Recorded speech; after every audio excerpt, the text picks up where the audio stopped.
Don't know themselves. Yeah. Yes, if they won't be saved, they can't stop the way to stop and change the time. It's a fulfilling day that is happening now, and it's there for all to see. The time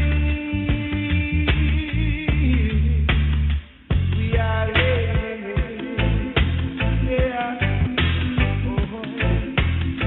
Oh, it's the time, yeah, yeah. We are living, yeah.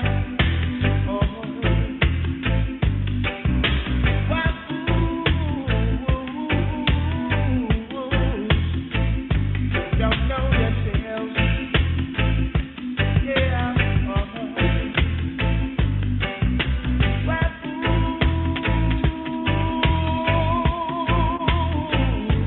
Don't know themselves, yeah. Yes, it's no time to linger about each day.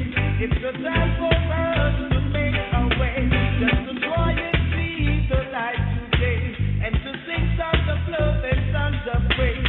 The time, yeah, we are living. Wow.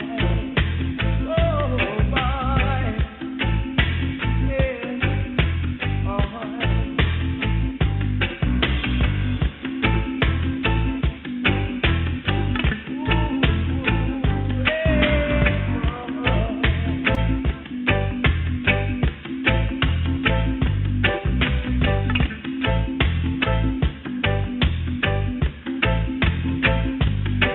yes, if they're only saying they can't stop the way to stop and change the time.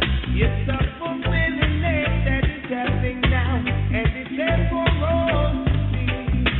The time, yeah, yeah. We are living in,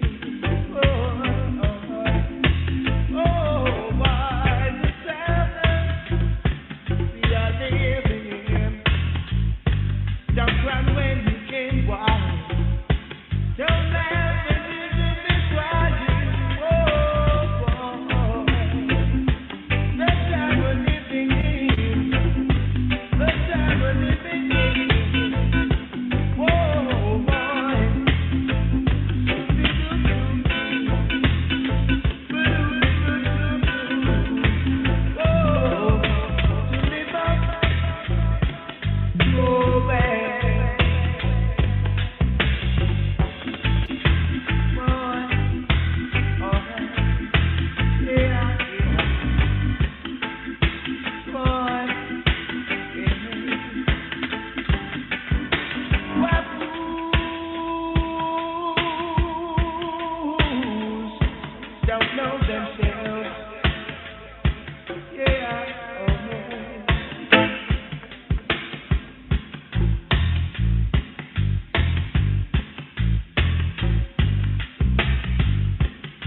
podcast right here.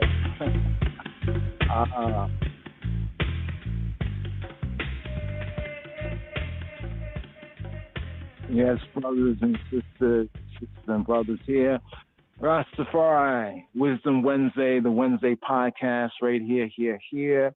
Like to pick up and begin right here with the 38th sabbatical study for Korah right here. Today's daily psalm. We have Psalm 19. Wow, Psalm 19, gonna ride up with Psalm 19. But firstly, Salamta Beteseb. Greetings and welcome, family, to this special episode of Wisdom Wednesday with the Rastamandem here on Discipleship Radio. These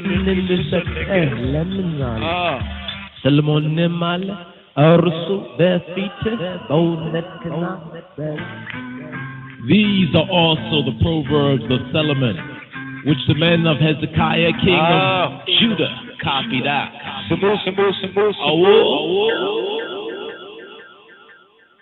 Evening Psalm right here, according to the Royal Order. Evening Psalm, we have Psalm 94. The daily Psalm, according to Royal Order, is Psalm 19 right here. But first, evening Psalm here, Psalm 94. Sima. Psalm 94. O Lord God, to whom vengeance belongeth, O God, to whom vengeance belongeth, show thyself. Lift up thyself, thou judge of the earth. Render a reward to the proud. Lord, how long shall the wicked triumph? How long shall they utter and speak hard things, and all the workers of iniquity boast themselves? They break in pieces thy people, O Lord, and afflict thine heritage. They slay the widow and the stranger, and murder the fatherless. Yet they say, the Lord shall not see, neither shall the God of Jacob regard it. Understand, ye brutish among the people, and ye fools, when will ye be wise? He that planted the ear, shall he not hear? He that formed the eye, shall he not see?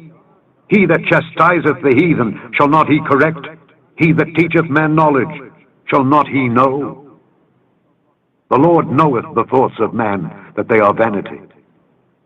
Blessed is the man whom thou chastenest, O Lord, and teachest him out of thy law, that thou mayest give him rest from the days of adversity, until the pit be digged for the wicked. For the Lord will not cast off his people, neither will he forsake his inheritance. But judgment shall return unto righteousness, and all the upright in heart shall follow it. Who will rise up for me against the evildoers, or who will stand up for me against the workers of iniquity? Unless the Lord had been my help, my soul had almost dwelt in silence. When I said, my foot slippeth, thy mercy, O Lord, held me up. In the multitude of my thoughts within me, thy comforts delight my soul. Shall the throne of iniquity have fellowship with thee, which frameth mischief by a law? They gather themselves together against the soul of the righteous, and condemn the innocent blood. But the Lord is my defense, and my God is the rock of my refuge. And he shall bring upon them their own iniquity, and shall cut them off in their own wickedness. Yea, the Lord our God shall cut them off. Cut them off. So here, let's write up the Hebrew right here, the little double I's. The Hebrew boy, everything takes a little time. Hebrew boy, everything takes time. Double I's.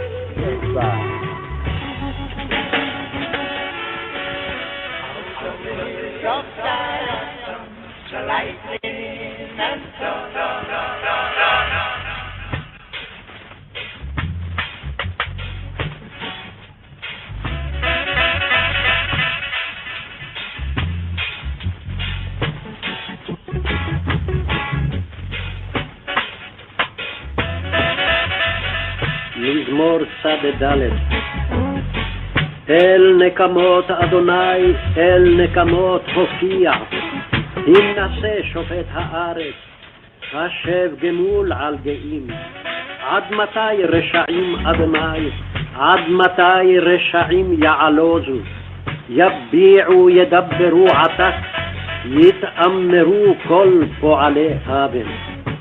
עמך אדוני ידכאו, ונחלתך יענו, אלמנה וגר יהרוגו, ויתומים ירצחו. ויאמרו לא יראה ולא יבין אלוהי יעקב. בינו בוערים בעם, וכסילים מתי תשכילו. הנוטע אוזן הלא ישמע, אם יוצר עין הלא יביט. היוסר גויים הלא יוכיח, המלמד אדם דעת. אדוני יודע מחשבות אדם, כי הם הבל. אשרי הגבר אשר תייסרנו יה, ומתורתך תלמדנו. להשקיט לו ממרע, עד יקרא לרשע שחת. כי לא יטוש אדוני עמו, ונחלתו לא יעזוב. כי עד צדק ישוב משפט, ואחריו כל ישרי לב. מי יקום לי עם מרעים, מי יתייצב לי עם פועלי אבן. לולא אדוני עזרת לי, כמעט שכנה דומה נפשי. אם אמרתי מה תרגלי, חסדך אדוני יסעדני. ברוב שר אפי בקרבי, תנחומך ישעשעו נפשי. היי חברך כיסא אבות, יוצר עמל עלי חוק. יגודו על נפש צדיק, ודם נקי ירשיעו. ויהי אדוני לי למשגב, ואלוהי לצור מחסי. וישב עליהם את אונם, וברעתם יצמיתם. יצמיתם אדוני אלוהינו, אלוהינו, אלוהינו, אלוהינו. Elect of the light of this world. Remember now, lands of King David, Ark of the Covenant, Hebrew language, and you must, little children of the world, learn the Ashanti language, learn the ancient Hebrew language, learn the Twi, learn cuneiform, hieroglyphic, New Orphic, Tamarians, learn them languages there, learn the Hamaric language. You see? You see the English language, trying your mentality, Sirach, the prologue, King James 1611 version.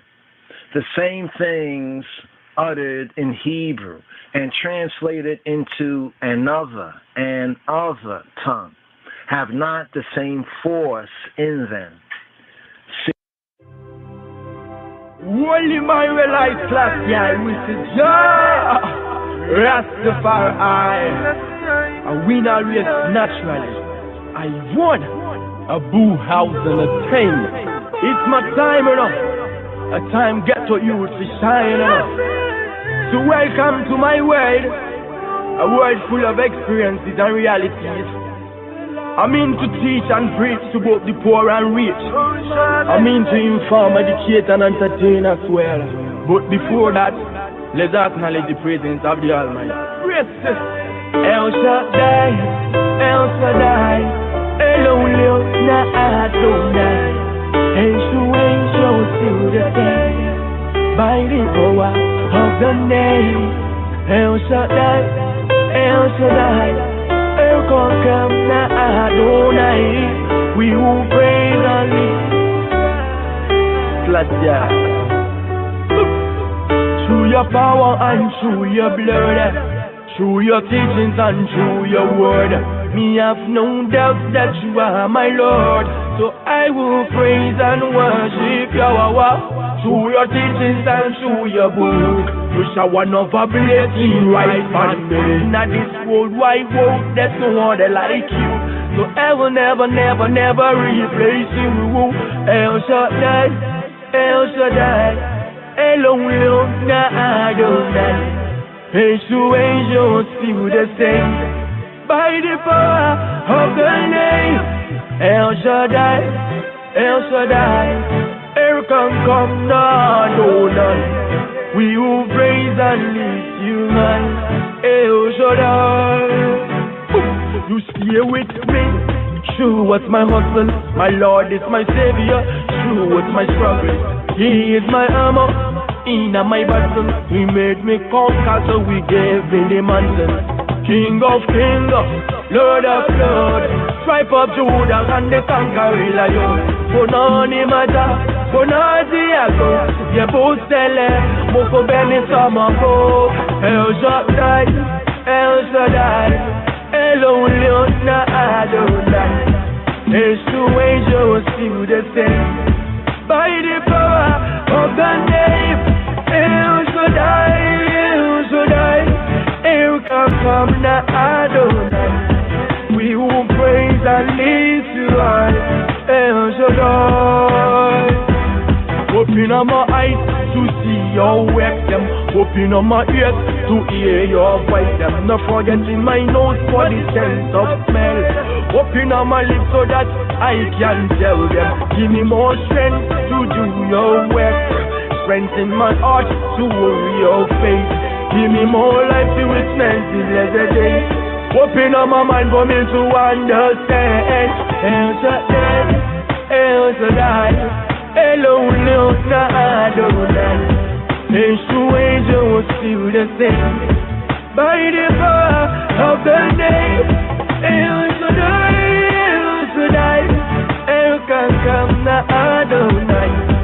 We will praise and lift you high, El Shaddai. Through your power and through your blood, through your teachings and through your word, me have no doubt that you are my Lord. So I will praise and worship you.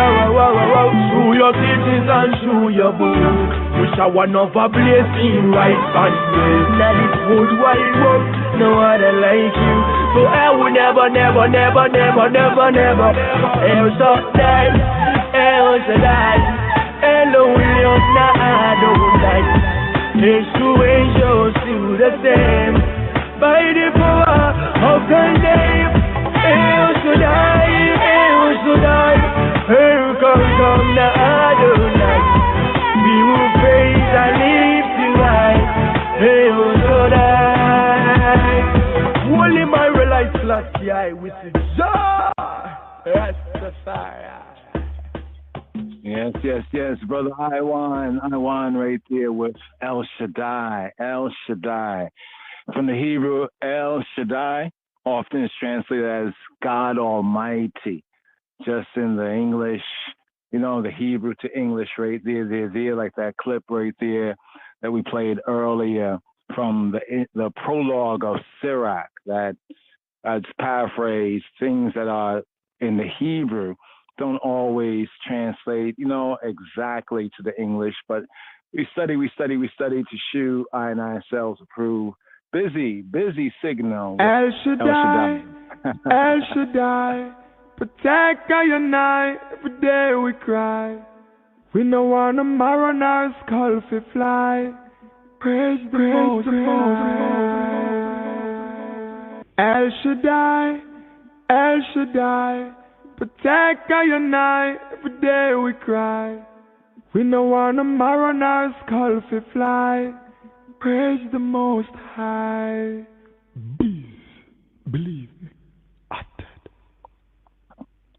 So here, we're in this Torah reading and feeding the 38. There's a little good short reasoning and audible right here as we work our way up to the 7, fulfilling this Shabua, this week, as it's called. Rastafari, we say the strong, but the Shabua. So here we're at the fourth day that the other nations in the English, they call the Wednesday. Here we're at the fourth day of the Shabua, and we'd like to share right here. Yeah, let's ride up with the Aliyah right here for the third and fourth day. We didn't get to play the third day Aliyah. So here's how it goes. Torah reading and feeding, right, for the Shabua, right? It's 7 aliyahs, 7 readings. In other words, in the aggregation, there'll be like 7 readers, right? So the Torah reading for the Shabua for the week, the weekly Torah portion, can be and is divided into 7 readings. So what we do is like an aliyah a day, right? So here we are at the 4th day. That's called Wednesday. So we like to go back and forth with that so one can get used to the more ancient, pointing to the days as first day, second day, third day, fourth day. We have this biblically. We also have this Ethiopically as well. So here, the fourth day, you can say the middle of the Shabua right here. We call this Wisdom Wednesday. You know, Wisdom Wednesday. Before we also had it as like Women's Wednesday. Some of the sisters and daughters and certain sisters and daughters also presented here. I'd like to bring that forward again as well. But right here, because wisdom, a divine feminine aspect that we find in the Hebrew, even in the very beginning. When people say, well, it seems like there's a male focus. Yeah, I guess so in translation. But as we study the Hebrew, we see that the mother or the wisdom is right there, even in the beginning, even in the first words, Bereshith, as the first book of Moshe is known as Bereshith, often translates in the beginning. But knowing Hebrew, we know that Bereshith is not in the beginning, but at best it's in beginning, or even more better, it's in Reshith. Reshith is the feminine of Rosh or Re'is in the Ge'ez, which we have as Ras, or the head. So the Reshith is the feminine form, principle. You can say the principle, the first, the female head, so to speak. So in wisdom did Elohim, the powers, the divine powers, he. In she, wisdom, the divine powers, he, singularity, he created the heavens and the earth. But here, let's ride up with the day 3 and 4 aliyot right here. We also have Psalm 19, today's daily psalm, a very, very important psalm, you know, in many ways for us as Rastafari, particularly I think it's the closing part of that psalm. May the words of my mouth, the meditation of my heart be acceptable, or we would say humbly acceptable in thy sight, O Yahweh, Jehovah, I and I strength, I and I redeemer. But right here, sabbatical study, this I and I Rastafari sabbatical study for this Shabbat strong.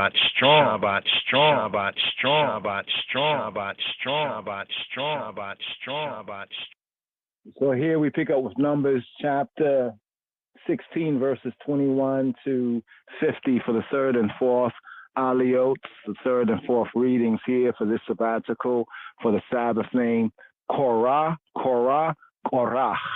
which can be interpreted as cold or bald head.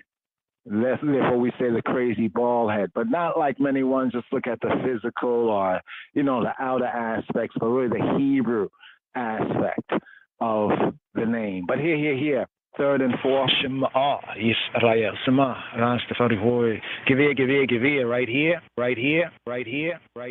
Here. Shema is the Shalishi Aliyah, Anaphora, the offering up, the up offering, the Shalishi, the third Aliyah for this Shabbat, Korah, Sendet, Korah. Here, picking up with the fourth book of Moshe, the Hebrew book, called Numbers at verse 20 for the Shalishi Aliyah, Anaphora, offering up for this Shabbat Korah. Here at verse 20, Numbers 16, verse 20. Why daber Yahweh illa Moshe illa Aharon lemor hiya badlu mitoka ha'edah hazot why chale otam karaga. Here. Shalishi Aliyahem, the Yahweh Yahweh spake to Moshe and to Aharon Lemor, saying, separate yourselves. Hiya badlu mitoka ha'edah hazot. Separate yourselves from this congregation, that I may consume them in a moment. Why chale otam karaga. And they fell upon their faces and said, O God, the God of all, of the spirits of all flesh, shall one man sin, and wilt thou be wroth with all the aggregation? And they fell upon their faces and said, Why yipulu Allah b'nehem Vayomru El Elohei Haruchot Lekol Basara. Shall one man sin, O El, the Elohim, Elohei HaRuchot, the Elohim of the spirits of the Irids, Lekol Basar, for all flesh. Shall one man uck up, and wilt thou, the eye, be wroth, be rotted with all the congregation? And Yahweh Jehovah spake to Moshe Lemor, saying, speak to the congregation, saying, get you up from about the tabernacle, the tent of Korah, Datan, Abiram, and Abiram. And Moshe rose up and went to Datan and Abiram, and the Ziknei Yisrael and the elders of Israel followed him. And he spake to the congregation, saying, depart, I pray thee, from the tents of these wicked, these ratchet men, and touch nothing, no thing of theirs, lest ye all be consumed in all their akkaris, chatiat, and all their sins. So they got up from the tabernacle of Korah, Datan, Abiram, and Abiram on every side, and Datan and Abiram came out and stood in the door of their tents, and their wives and their sons and their little children, and Moshe said, hereby ye all shall know that the Yahweh hath sent I to do all these works, for I have not done them of mine own mind. If these men die the common death of all men, or if they be visited after the visitation of all men, then Yahweh Jehovah hath not sent I. But if Jehovah make a new thing, and the earth open her mouth and swallow them up with all that appertain to them, and they go down quick into the pit, then y'all shall understand that these men have provoked the Yahweh. And it came to pass, as he had made an end of speaking all these words, these words, that the ground clave asunder that was under them, and the earth opened her mouth and swallowed them up, and their houses, and all the men that appertaineth to Korah, and all their goods, they and all that appertaineth to them went down alive into the pit, and the earth closed upon them, and they perished from among the congregation, the aggregation. And all Yisrael that were round about them fled at the cry of them, and they said, lest the earth swallow us up also. And there came out a fire from Jehovah, and consumed the 250 men that offered Aishans, that offered incense. And now here, Shema Yisrael, Shema Rastafari Chabarim. Here at verse 36. Here when we get to verse 36 of the KJV, the King James Version, in the Hebrew Masorah, the Chumash, the Masoretic. In the Masoretic, this is where chapter 17, the Yod Zayin, Yud Zayin chapter, the 17th chapter begins right here. The 16th chapter ending at verse 35. So in some of the aliyot that we have forward, that's the Hebrew order. But right here at verse 36, we continue. But just note this right here. Chapter 17 in the Hebrew begins at verse 36. At verse 35, chapter 16 ends, but here in the KJV, we are still in chapter 16. Verse 36, fourth book of Moshe, Hebrew book called Numbers, chapter 16, KJV, verse 36. In the Hebrew Chumash, the Masoretic, this will be verse 1 of chapter 17. And the Yahweh Jehovah spake to Moshe, saying, speak to Eleazar, the son of Aharon HaKohen, Aaron the priest, that he take up the censers out of the burning, and scatter thou the fire yonder, for they are hallowed, they are set apart. The censers of these uckers, of these sinners, against their own souls, their own psyches. Let them make them broad plates for a covering of the Mizbeach, ha-Mizbeach, the altar. For they offer them lifnei Yahweh before Jehovah. Therefore they are hollow, they are set apart. And they shall be a sign to the Bnei Yisrael, to the sons, the children of Yisrael. And Eleazar, ha-Kohen, the priest, took the brazen censers wherewith they that were burnt had offered, and they were made broad plates for a covering of ha-Mizbeach, of the altar, to be a memorial to the Bnei Yisrael, the sons, the children of Yisrael, that no stranger, which is not of the seed of Aharon, come near to offer incense, lifnei Yahweh, before Jehovah, that he be not as Korah, as Korah, and as his company, as the Yahweh said to him by the hand of Moshe. But on the morrow, all the congregation, all the aggregation of the Bnei Yisrael, the sons, the children of Yisrael, murmured against Moshe and against Aharon, saying, y'all have killed the people of the Yahweh. And it came to pass when the congregation, the aggregation, gathered against Moshe, against Moses, and against Aharon, against Aaron, that they looked toward the tabernacle of the congregation, the tent of meeting, the Ohel Moed, and behold, Hine, ha, etnan, Anan, the cloud covered it, and the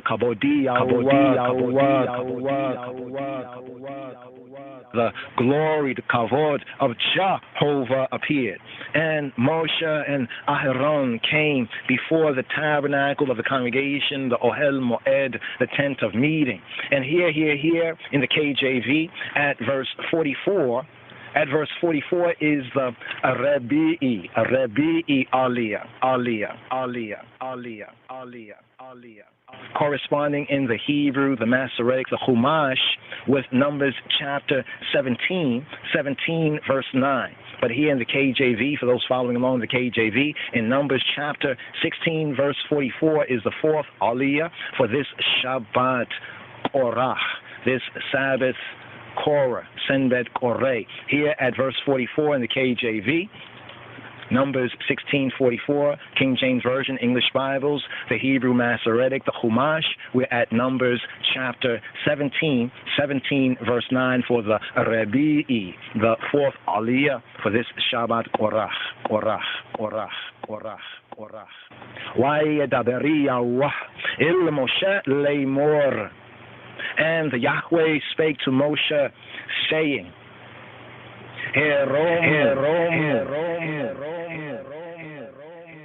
Heromu mitoka ha'edah hazot wa'ekaleh otam k'rag'a wa'yiplu ala pneihem. Get you up from among this congregation. Heromu mitoka ha'edah hazot. Get the eye up from amongst this congregation, that I may consume them in a moment.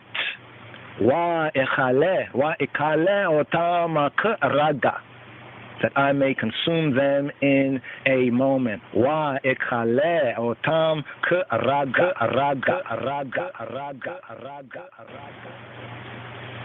And they fell upon their faces.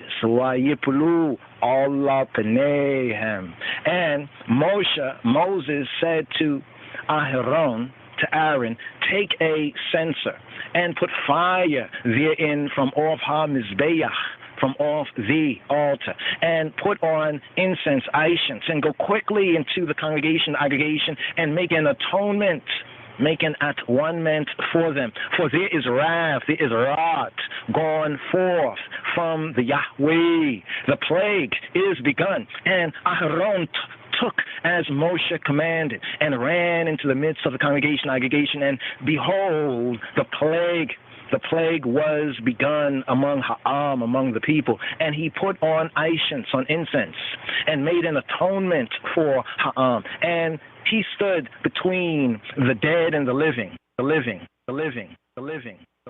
And the plague was stayed. Now, they that died in the plague were 14,700, besides them that died about the matter of Korah,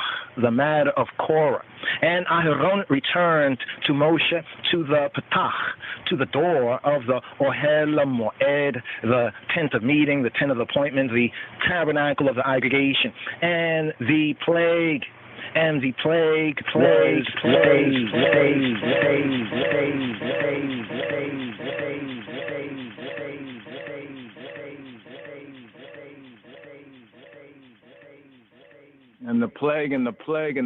was stayed. But what's really going on right here, according to the narrative right here? Let's just pick up. Yes, I. Now they that died in the plague were 14,700. Beside them that died about the matter of Korah. And Aaron returned unto Moses unto the door of the tabernacle of the congregation, and the plague was stayed.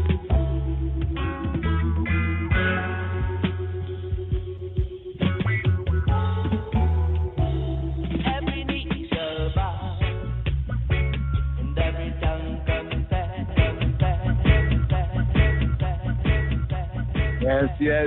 Yes. Every knee shall bow. Classic tune right there. Rhema tune right here for this Torah reading and feeding. Korah. In the Hebrew, the Korah, special K there. Korah, right? Which means cold, means bald head. We went through some of the metaphysical, the meanings, getting into the basic Hebrew meanings of that name.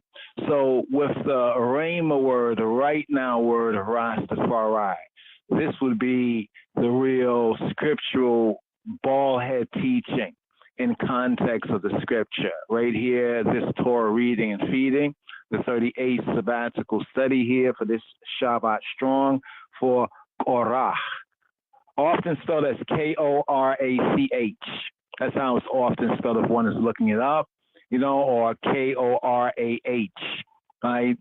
But actually, more correctly transliterated from the Hebrew would be Qorakh, the CH being that particular sound. Now we have to get back our African Shemitic sound. Some sounds not in English, and of course they might seem strange, because we don't want to use those particular sounds. But it's a way of, how did the ancients call it? The opening of the mouth, right? That speech. Some of the ancient tribe, even from Kemet, there was the whole opening of the mouth of the dead.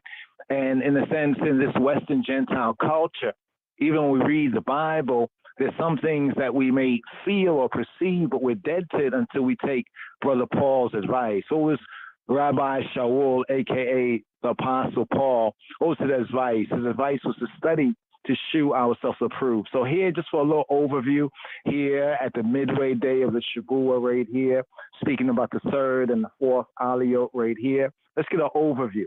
This Parsha, this reading and feeding right here, Korah, right? The name Korah, which means baldness. The name Korah means baldness. The name Korah means ice and hail or frost. Now, when I came across this, I said, Chan, it means baldness. Does it mean that he was bald-headed? We had to get into the roots of the Hebrew. So getting into the roots, right? Our Ethiopian Hebrew and the Hebrew roots, get to find that the context is like winter. You know how winter time is? In winter time, what happens? The leaves fall off, everything is cold, there's less sun, so forth and so on. And basically and effectively, things die. This is the basic sense of the connection of the name being bald, like a field that doesn't have any crops. You see the barren land. That's like bald. That's a sense of baldness, right? Baldness. Not literally baldness on the head, in the literal sense, the direct sense, but in the Rastafari sense, it's like one doesn't have that light, that illumination of the Ras, of the head, of the Almighty in their head, that consciousness, so to speak. But the connection of Korah with baldness has to do with its other meaning of ice, hail, and frost, the sense of unproductiveness, like in winter times. Not every time is a time for sowing, right? Not every time is a time for reaping, right? There's certain times of the year where nothing grows. So this is the sense of that baldness, right? And the sense of that ice and that coldness. But in the Rastafari sense, this is the sense of that crazy bald head. Chip those crazy bald heads out of the yam. Out of the yam. Now here in this Torah reading and feeding, Moshe, according to the narrative, Moshe is on that chasing them crazy bald heads, because it begins off with Korah, and Korah took, Wayikah, Korah, and Korah took. He took with him men them. So here's the overview right here. Here we're at the 38th weekly Torah portion, this Parsha right here, in our annual cycle of readings from the 5 books of Moses from the Torah, our, say, Ethiopian Hebrew and Rastafari Yehudi, Jewish Yehudi readings right here. And this is the 5th here in this 4th book, known as the Book of Numbers. In the English, the book is called the Book of Numbers. The Hebrew perspective of this is the Sefer, like the book or the scroll, the narrative, the account, Bamidbar, in the Midbar, in the wilderness. Now here in this 38th sabbatical study, it tells and relates of Korah, the man named Korah, his failed attempt to overthrow Moses. Actually, in the fuller sense, to overthrow Moses, and Aharon, to overthrow, we could say, almost like the church and state. This was an attempt by Korah and some other Israelites to overthrow that leadership. All right, so here we have another rebellion within the sequel of this Torah reading and feedings here in the 4th book. We had the Miriam, where Miriam, she lashes out on her brother concerning his leadership, concerning his Ethiopian, his Cushawite wife, right? And she's sat down for a Shabua, a week or so, with Sara'at, skin disease or leprosy. We also get the 12 spies that go forth to spy out the land, to tour and to spy the land. 10 come back and they bring a evil report, a Deba, according to the Hebrew, a Deba or a Dibby report that discourages the whole generation from moving forward, that they are tempted now to go backward. Yahweh is totally, this is like the 10 times, the 10th time that, according to the scripts, that the children of Israel had tempted, right, Jehovah, and so at this particular point, he says that they slandered the land. And these are parts I'd like to emphasize, that they slandered the land. Not only did they slander Moshe, a man, right, and even Aharon, right? Not only had they even slandered Yahweh, Jehovah himself, but here they slandered that good land. Now, with the good land and the word Tob and Tawab within the Hebrew and its African Shemitic connection with the ancient name of Ethiopia or Tobiah, we connect the good land and the good land, because that land that was revealed to Abraham, get this, was from the river of Egypt, and the river of Egypt connects with the river of Ethiopia. In fact, it goes into inner Africa to the river of the Euphrates. So we look on the map and we see that the so-called areas they call today, since World War II, the Middle East, is a part of this epicenter of the land that was, according to the scriptures, covenanted to Abraham and to his seed. This, therefore, also includes the regions of East Africa and particularly Ethiopia. And we have many tribes in Africa. And of these many, many tribes in Africa, there are many African tribes who identify with being either Yehudi, right, or Jews, as we the Black Jews, and others who identify as being of the tribes of Yisrael, Yasharala, particularly concentrated in this particular region that is in that biblical land grant, first promise to Abraham. This is the greater promise from the river of Egypt, which is the river of Ethiopia, connecting with the Gihon and going into, you could say, the Horn of Africa, mountains of the Moon region, and then extending all the way across the so-called Levant in the north, Arabia, the desert, right, going to Babylon, right, what's called Babylon. Now, it's interesting scripturally speaking because the Bible says that there was a son of Cush, right, descended from Ham, who many repute to be the African and the black man, right, that establishes the first kingdom or civilization according to the Bible. So it would appear that these ancient Cushites and Ethiopians, even in the beginning, had a rulership over the same particular territory of land that is also the land that's promised to the seed of Abraham. Are ye not as the children of the Ethiopians unto me, O children of Israel? But in the traditional sabbatical Torah readings, like on the Shabbat day, right, the Parsha is divided into 7 readings, or in the Hebrew we refer to as the Aliyot. A singular reading is an Aliyah, a going up, literally a going up, a ascension, and the Aliyot are the goings up or the ascensions. So in this Torah reading and feeding, we have the deaths of Korah, Datan, and Abiram, right? Here we pick up with Numbers chapter 16, right, verse 1 to chapter 18, verse 32. Right, this is the fullness of this 38th sabbatical. But let's scroll forward to the 3rd reading and the 4th reading, just to get an overview of what you heard I go through, highlighting certain of the Hebrew, key words and of the Hebrew scriptures. In the 3rd Aliyah, right, the 3rd Aliyah, we had Numbers chapter 16, verses 20 to Numbers chapter 17, verse 8. Numbers chapter 16, verse 20 to Numbers chapter 17, verse 8. So in the 3rd reading, we have the presence of Yahweh, or the face of he who be, appearing to the whole community, the presence of Jehovah appearing to the whole community. And Elohim telling Moses, Moshe, and Aaron to stand back so that Elohim, the Elohim, could annihilate the others.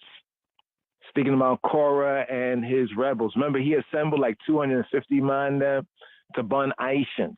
It's interesting because the theme here is about who has the right and responsibility to burn the Aishans, to, in a sense, to serve in priestly ways.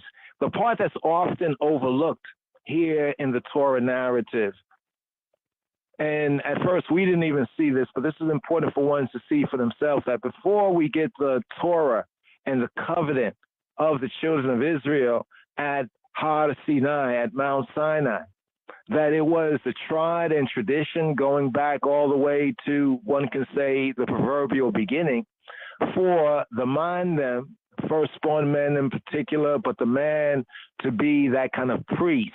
We have the tradition, and biblically speaking, Abraham, he offered offerings to Yahweh, raised up altars, right? We have this with Yitzhak, with Isaac. We have this with Yaakov, with Jacob.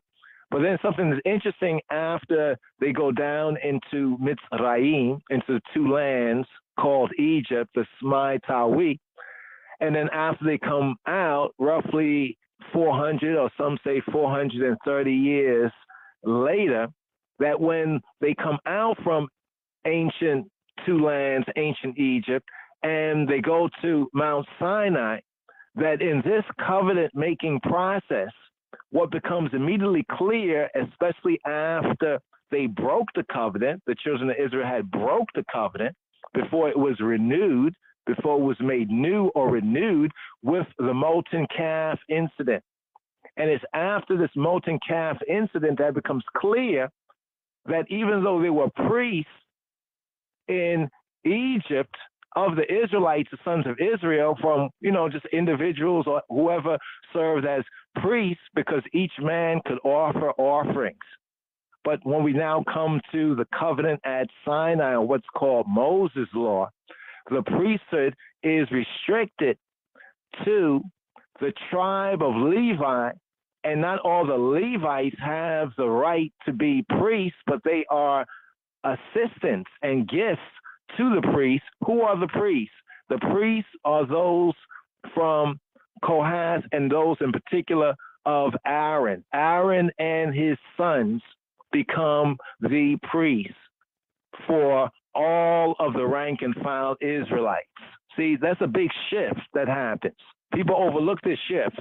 You might read the quotes and go over here and go over there, and you're picking up facts, but there's other facts that sometimes are not equated. Imagine the Israelites.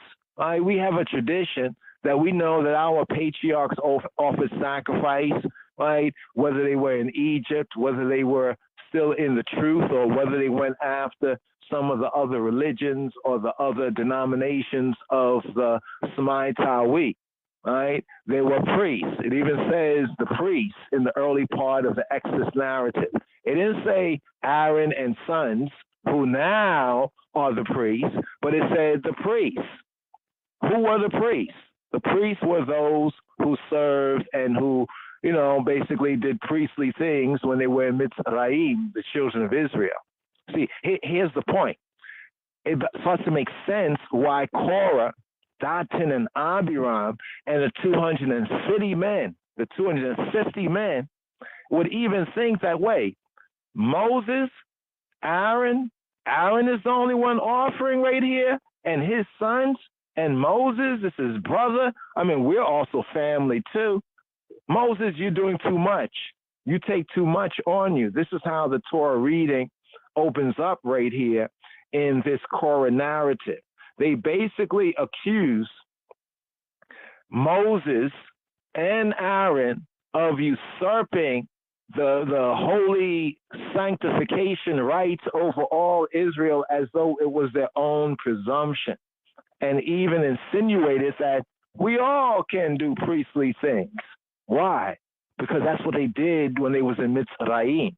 That's what even the patriarchs did when they was in the Canaan, like Abraham and like Isaac and Jacob. Remember Jacob? He raised up an altar, right? You remember Abraham, right? He had a worship altar that was by a grove. But then when we get to the Torah, it forbids us from having a grove next to the holy place. It also forbids us from raising up a stela. As we have Jacob, he raised up like an obelisk, a stela, right? It forbids us these things. So some things was done in the patriarchal times, right, that nearly more than 400, maybe 500 to 600 years later, under this covenant that they come into at Mount Sinai, everything changes up. And one of the pains of the change, we see it here in this Torah reading and feeding, where effectively Korah, Dathan, and Abiram, and 250 others were seeking to usurp the kingly rights, right? That's what Moses was like, a king. He wasn't overtly a king, but he was a king in Jeshurun, right? His brother was the high priest and the anointed, the Messiah. In New Testament sense, he was the, quote, Christ in the wilderness, and his sons were the Christians, being the priests. They were the anointed ones, Moshiach, Moshachim. They were the anointed ones. And only they had the right to approach to the altar. So an Israelite could bring his offering and say, this is a thanksgiving. This is a Todah offering. This is a Shelamim. And here's my Nesakim. Here's my nesek, my drink offering. Here's my mincha. Here's my meal, my grain offering, my bloodless offering. He can do that, but he could not put it on the altar. He could not, you could say, bun it. He could present it. He also, if it was an offering that had to be slain, he had to slay it. If it was a sin offering or a guilt offering, he had to put his hands on the substitute, on the animal that was going to be sacrificed, and declare what it is that he had did, that this offering now, according to the writs and rites, was supposed to expiate his wrongdoing, right? But before that, each of the sons of Israel could, and by tradition would do that. But now there's a big change. As we say, all of the priests of Israel in the covenant given at Sinai, all of the priests, right, were Levites. But not all of the Levites are priests. Here's the interesting matter, that Korah himself was a Levite. He was a Levite. Those who he gathered with him, namely Datan and Abiram, they were Reubenites, right? And then he gathered 250 chieftains, Nassim, or like princes, or Rashim. Rashim is Rases, chiefs of the Israelite community, to do what? To rise up against Moses. Korah and his band. So it's not just Korah. Now notice this. We have Moses, right? His brother Aaron, right? There were 4 sons, but 2 of them got burned. So we have 2 remaining. So basically we have 1, 2, 3, 4, like 5 people at the leadership right here. Moses, his brother Aaron, right? Moses' brother Aaron, and their 2 sons, say 4. There's about 4 of them, right, at the leadership right here. Now, Korah comes along. He's a Levite too, right? But he's not a Levite that's a descendant of Aaron. So basically, he can serve, right, in the holy place, but not as a priest. This is the part I want to emphasize. The Levites, they serve. They have a right to serve and to minister in the holy place. But if they're not or were not a descendant of Aaron, they was not anointed Messiah, right? And they were not priests. See, this is important because before that, every Israelite could serve, or I should not serve as priest, but can do the priestly things. So that means that if my father was in Egypt, maybe he was doing sacrifices in Egypt, following after the committee, Netcheru or whatnot like that, right? And before that, I know that Abraham, Isaac, and Jacob, that they all, the stories that were passed down, like that we have written in Moses' first book, that they also offered sacrifices and did different things. They didn't have to go to no middleman. Even when Abraham met Melchizedek, he didn't go to Melchizedek to offer no offering for him. He recognized, oh, you're the priest of the Most High, of El Elyon. Yeah, I know El Elyon. He visits me. I'm gonna hit you up with his ties. This is what's proper, what's right. So even with Abraham and Melchizedek, note this: Abraham did not go to Melchizedek to offer his offering for him. In other words, Melchizedek, you're the priest of the Most High God. You can offer your offering. We have this in common, right?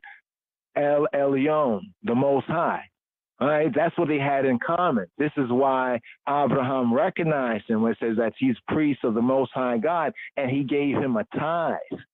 You know what I mean? Because by tradition, that was a way of showing respect, showing that respect, and we are like co-religionists or in the same spirituality. But he did not have to go to Melchizedek to say, hey, Melchizedek, I want to offer an offering to thank John, to thank El Elyon for this victory.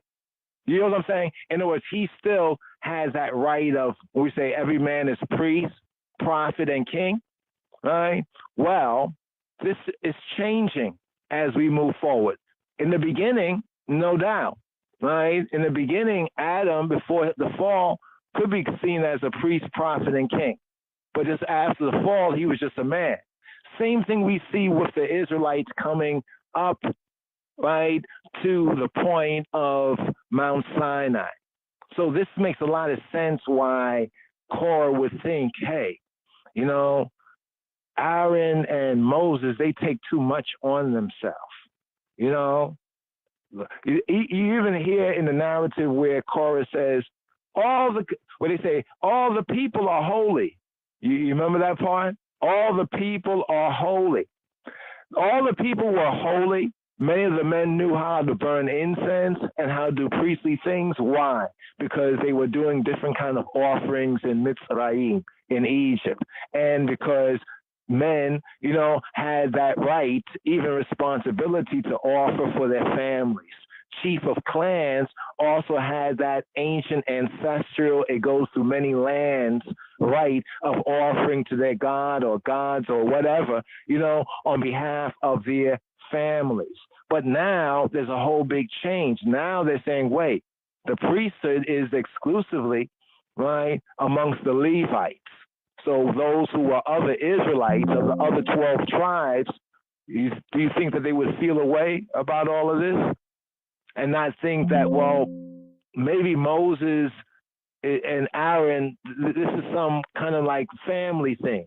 You know, it's not really the divine will of the Almighty, because he implies that, you know, we all are like worshipers of the Almighty. We all are holy. We all are priests.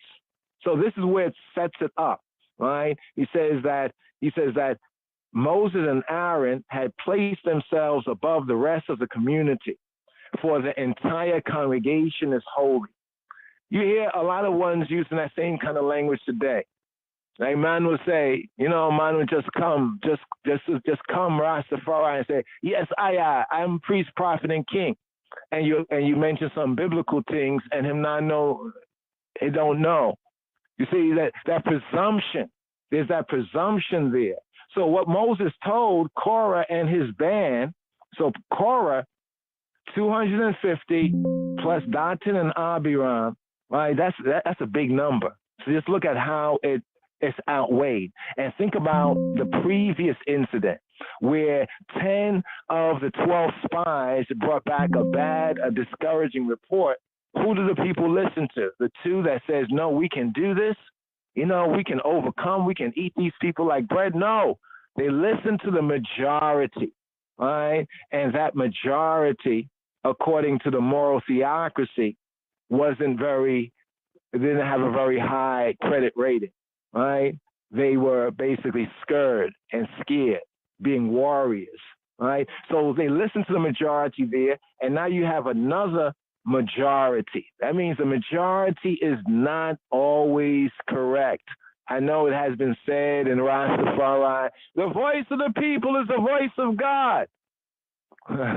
You know, and I looked that up. I thought it was like in Ethiopian writings. I thought it was somewhere in the Bible. Like, I was trying to figure out where that came from. And then I was doing a little bit of Latin studies, and I found the phrase vox populi, vox Dei. Vox populi, vox, voice. Vox means voice. Populi. Populi is the populace or the people. Vox, voice. Dei. That's what they say for God. Theos, Dei in the Latin. So that phrase is actually a Greco-Roman or a Roman phrase. The voice of the people is the voice of God. Because one will say, well, if the majority are doing it, they must be right. How often have we learned that this is not true? These are the very lessons we're getting here in the wilderness. In the previous Torah reading and feeding, Shalach Lekad, the 37th, and once again, even right here in the 38th, right? So Moses said, all right, Korah and all your 250 plus, man, right? Take your fire pans, get your censers, right? Like get your chalices, put fire and incense on them before Elohim. And so Moses sent, right, for Dathan and Abiram, but you remember in the first Aliyah, they refused to come. In the second Aliyah, picking up with Numbers chapter 16, verses 14 to 19, the next day, right? Korah and his band, 250 plus, mind them, they took their fire pans, their censers, like their chalices, and they gathered the whole community against Moshe and Aharon. Now you have to think, this is right after the previous incident, right? You know, with the plague and the spies and, you know, the deaths. People were blaming Moses and Aaron for the death of them. So it's very clear that the Israelites were having issues, a lot of issues with Moses and Aaron, right? So they gathered the whole community against Moses and Aaron at the entrance of the tabernacle. Now, the entrance in the Hebrew calls it patah. Patah. Not patah from ancient Egypt, but it's kind of interesting, right? The fact that patah or fetah, actually fetah can be also patah. Patah means the door, the opening, the entrance. As fetah mean like the opening or loosening, the opening. At the petah of the Ohel Moed. Now that brings us right here, right? Right here we get to the third aliyah, where the presence of Yahweh, of Jehovah, appeared over the whole community. Elohim then spoke to Moses and Aaron and told them, stand back. Remember the scene before? They got the whole group of people. So there's like 200 plus people. There's other Israelites watching all this drama that's going on. And so now the presence of Yahweh comes forward, speaking to Moses and Aaron, telling them, yo, stand back, stand back. Because Jehovah says here that he's going to annihilate the others. He's going to annihilate them. Moses and Aaron at this particular point didn't say, yeah, go ahead, because they just being ratcheted up. They're not learning nothing. No, Moses and Aaron show an amazing spiritual leadership that instead of encouraging, I mean, think about it for a moment. If your own people did this to you, right, and then John the Almighty now says, hey, I'm going to destroy them, some of us might have just said, hey, how far you back do you want me to stand? But Moses and Aaron, they were different. They fell on their faces. They implored Yahweh, Jehovah, not to punish the whole community. Sounds like Abraham, right, with the Sodom and Gomorrah thing, praying down to even, you know, from 50, 40, 30, 20, getting down to 10 people. Here we have Moses and Aaron doing the same thing. Yahweh told Moses here in the third aliyah to instruct the community to move away. What they're asking is mercy, Yah. Have mercy on them. Right? Have mercy. So Yah says, all right, tell the community to move away from the tents of Korah, Dathan, and Abiram. Remember, these are the ringleaders. And the people did so. While Dathan, Abiram, and their families stood at the entrance in the doorway of their tents, Moses told the Israelites that if these men were to die of natural causes, because the challenge was that Moses and Aaron are taking too much on themselves. You know, they're trying to hijack this for themselves. But we all are holy. We all can do this. We all can serve. We all can burn ice. We all can do this. So Moses now is making this point to the other Israelites that if these men were to die of natural causes, then Yahweh, Jehovah, did not send Moses. He's basically putting his, you could say, his whole call, his whole mission on the line, because that's what they were implying to the people. They were implying to the people that we all are holy to Jehovah. It's not just Moses and Aaron. He's trying to make himself special and his brother special and take all this from us, but we all can do this. So Moses said, all right, if these men, right, were to die of, you know, natural causes, that means if they were to get old and gray and, you know, die like regular people do, right, then Yah didn't send him. But if Yahweh, if Elohim, our power, almighty divine power, our nature, the nature of natures, the almighty power, caused the earth to swallow them up, then these men had spurned Yahweh. They had spurned Jehovah. Not even that they had spurned him and his brother, but they had done it by going against us is going against Jah.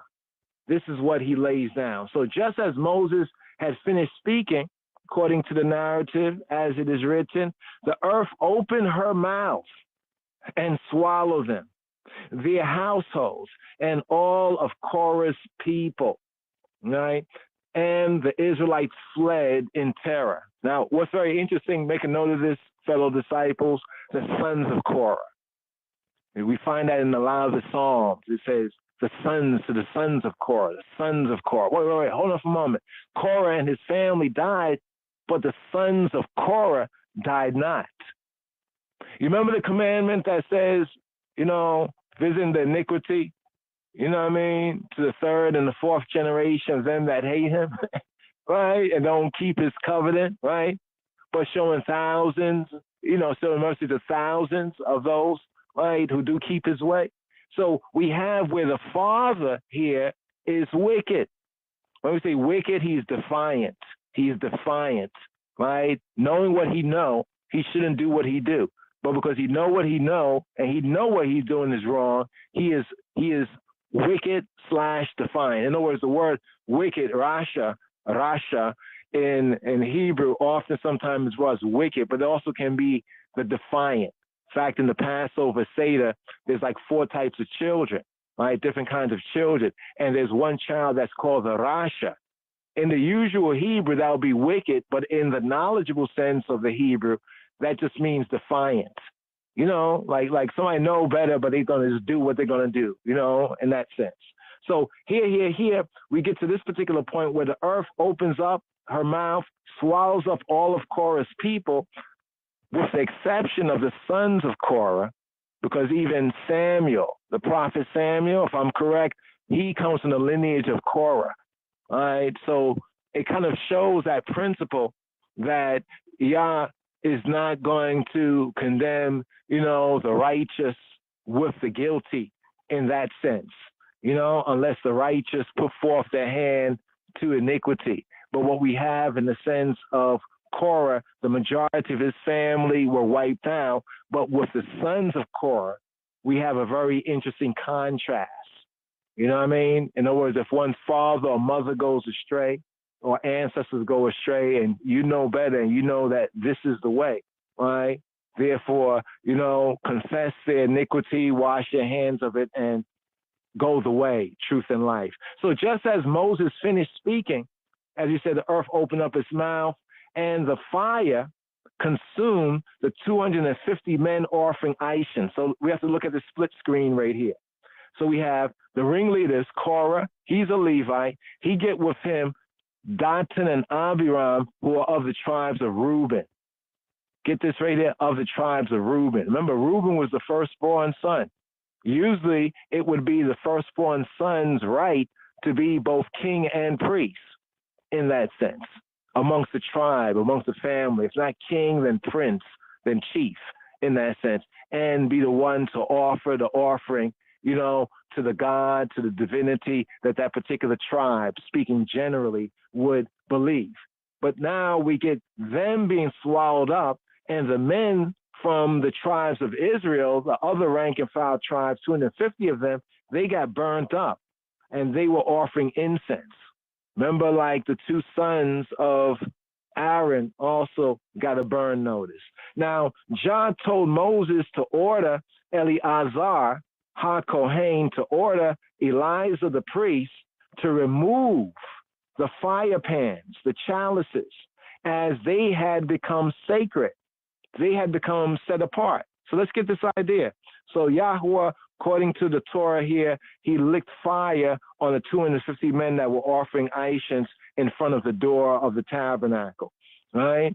In the tabernacle courts, right? Some say, according to some tradition, that the fire came like from the ark, straight out from the ark, and burned them. Others say the fire may have come off of the altar and burned them. However it was, they got burned. So they're all burnt up. But the instruments of their offering, the fire pans, Yahweh is saying to Moses to order Aaron to remove the fire pans, because the fire pans they were offering it had become sacred. The fire pans are holy. You remember, they were under the belief that We all are holy. We all can do what Moses is doing and what Aaron is doing. And they have made them, and they were to make these fire pans into the plaiting for the Mizbeah, for the altar. So the altar would have a brazen grate, like a brazen plaiting over it. And it said that this brazen platter, right, or plaiting over the altar was made from the fire pans and the fire chalices, right, that the men who were offering Ishans, right, without permission, had got burnt. So though they were burnt up, what they were using to offer the Ishans. So the Ishans containers were more holy than they were. Think about this for a moment, right? To remind the Israelites, see, now this was now to be made into the plaiting for the altar. Why?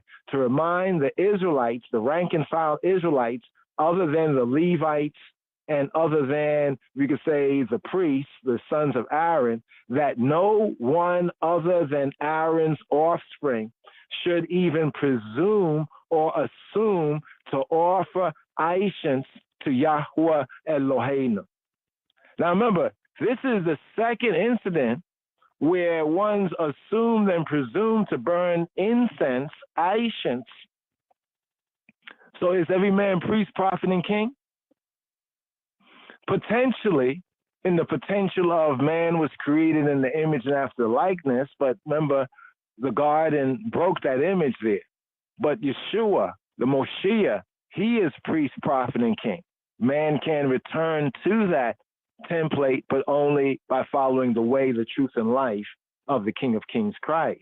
But let's go on right here. The next day, right after all of that happened right there, all right, so the people saw the people, right, of Korah gather, get together, the 250 men go out there, started burning their chalices and Ishans and everything, the earth opening up, around Datan, Abiram, and Korah, right? And then the 250 men getting burned, and then Jehovah commanding Moses to tell Eleazar, right, the priest, to go and collect the fire pans and then to make them into the plaiting, the grate, the grating, right, for the altar, because when the Israelites came to the tabernacle to bring their offerings, and they see their offerings burning on the altar, they will see that brazen, the brazen platter, right, the plait work there, right, and they will remember, oh, that was what those men who had presumed to offer Ishans were offering right there. You know what I mean? That's what they had used to remind them that they can bring the offering, right? They also had to many times slay the offering, like when a man brought an offering, a sin offering, right? He had to put his hands on the head of the offering, had to confess his sin, had to slay it, but then after that, the priests, the Levites, and the priests would work the offering on the altar, and the priest would have the main role, and the priest would be Aaron and his sons and his descendants. So that means that Israelites, the men, the past was past. So the newness right here of this, you have to understand this newness, because that's the other side of it when people say, well, why would they act that way? Because on a certain level, they would really legitimately, they could think, right? They could make themselves believe, right, that, maybe Moses and Aaron are brothers, right? This is all too convenient. You mean we can't offer any offering? The only place we can offer any offering is at the tabernacle? You mean we can just go over there and just do just have a barbecue and say, this is for you? We can't do that no more. We have to go to Aaron and his sons and to the Levites, and we can only offer it there at the tabernacle, right? Why do they have this right? Are we holy too? You could understand, right, the reasoning, right? But the true logos, true logic would overstand that they were wrong. Now, the next day, the whole Israelite community, guess what? Did they say, Moses, we heard what you said, Jah answered on your behalf. We saw these things. It's happened. What happened? Did they acknowledge that the people, Korah, Dat, and Abiram, that they were wrong and that Moses and Aaron was in the right. No. They railed against Moses and Aaron. Why? For bringing death. In their own words, according to the Torah, they brought death on Yah's people. You have killed the people of Yahweh. You have killed the people of Jehovah. Look at, is this cognitive dissonance or what? You have killed the people of Jah. So what happened? According to the narrative, a cloud covered the tabernacle and Jah's presence appeared. Now here, that brings us to the fourth reading, Numbers chapter 17, verses 9 to 15. Just a summary. In the fourth aliyah, here corresponding in the Shabua, working our way up to the seventh, the Sabbath day. That would be like for this day or for the Wednesday, the fourth day reading, to read the aliyah, read and study an aliyah a day, a portion a day. In the fourth reading, Yah told Moses to remove himself and Aaron from the community so that Yahweh might annihilate them. Are we going through this again? This is like deja vu? This just happened just a day or two ago, and now they're back at it, right? And Jah says once again, remove yourself from the community so I can destroy them. I can annihilate them. And what did Moses and Aaron do? They fell on their faces again. Right? Now, falling on one's face, that is like worship in that sense. That is like worship in the true Hebrew scriptural sense. Worship. They fell on their faces, right? Moses told Aaron to take the fire pan and put fire from the altar and incense and incense on it and take it to the community and to make expiation, to make an atonement, or in the Hebrew sense, to make a kapara, a covering. You got to cover these people. These people got no covering. They don't know what's about to hit them. Make a covering for them and to stop a plague. Stop a plague. A plague now had begun. Some sickness, right, had begun. They say words shape reality. With all this uckery that the children of Israel are doing, of course, the scripture says that this plague we attribute to come from Yah, right? But even in the practical sense of science, they brought this sickness on themselves because the sickness of their thought, the sickness of their thinking, right? That this plague had begun.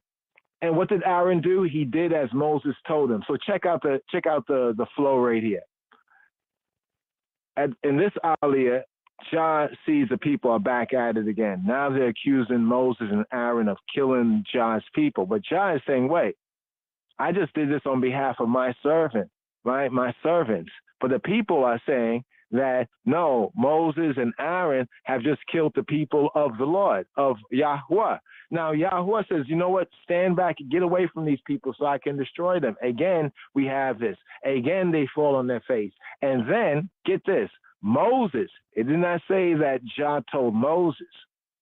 Follow, check. It says that Moses now tells his brother Aaron, the high priest, the Messiah, the anointed, to take the fire pan.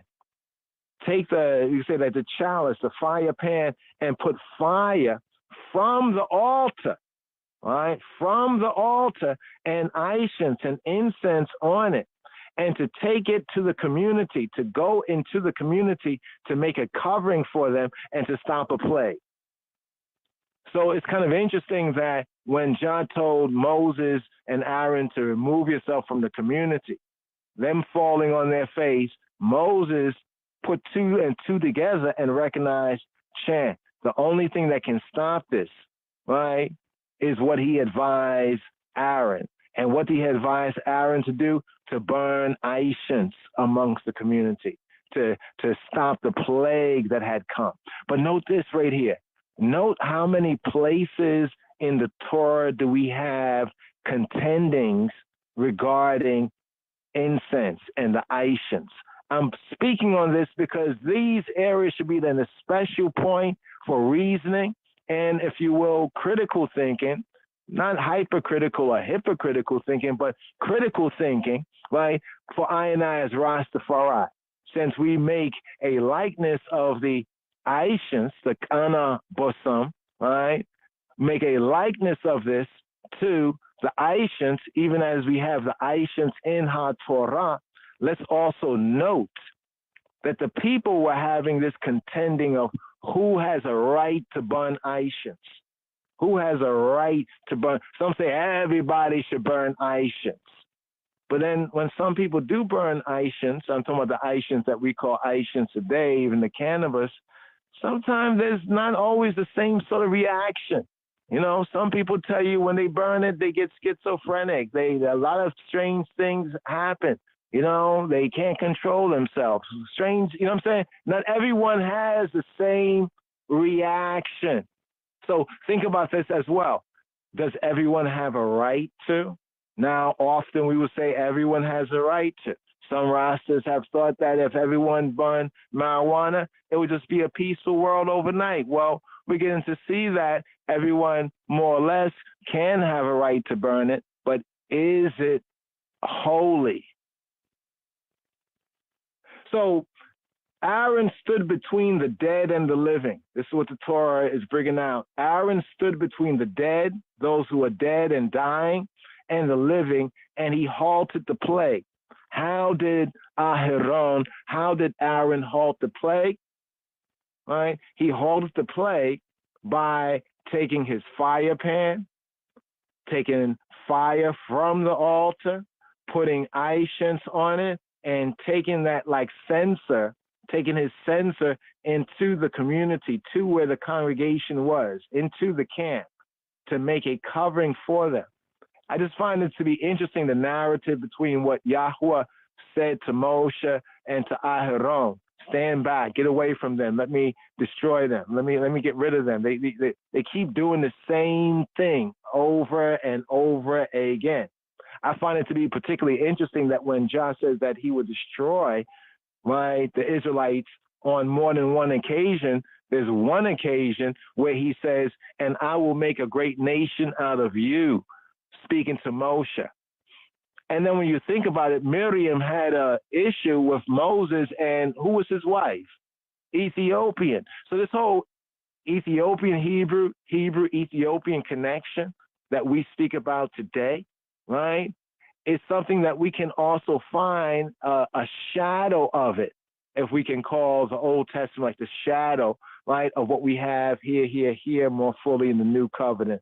But so the Aishans was used here as an atonement.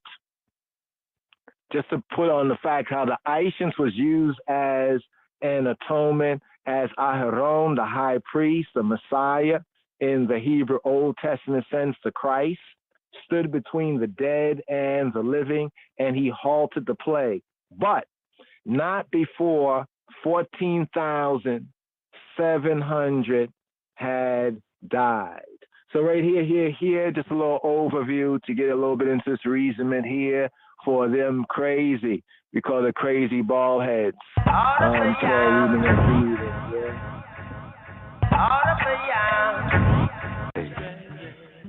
Now they that died in the plague were 14,700, beside them that died about the matter of Korah. And Aaron returned unto Moses unto the door of the tabernacle of the congregation, and the plague was stayed.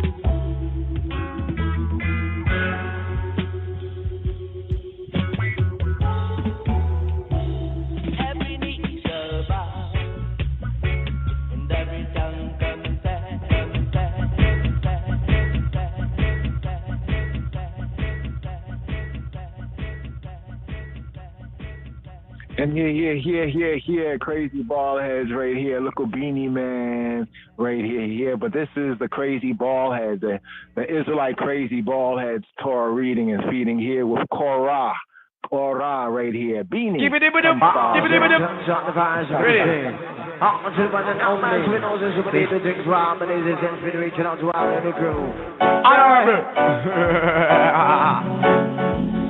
Blessed be unto thee.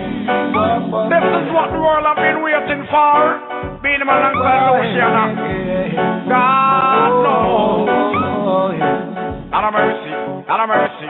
We got to chase those crazy ballets out of town. Well, I turn up for them a circus clown. Chase those crazy boys out of town. Babylon, you better get out of town. Cause I am not built the cabin. God knows. Cause I am not planned to call. Teach them, teach them. Didn't my people before me live for this country? Well, anything that I'm a blocking prison like a white kid and living in a white man world. False education, destroying nation. What?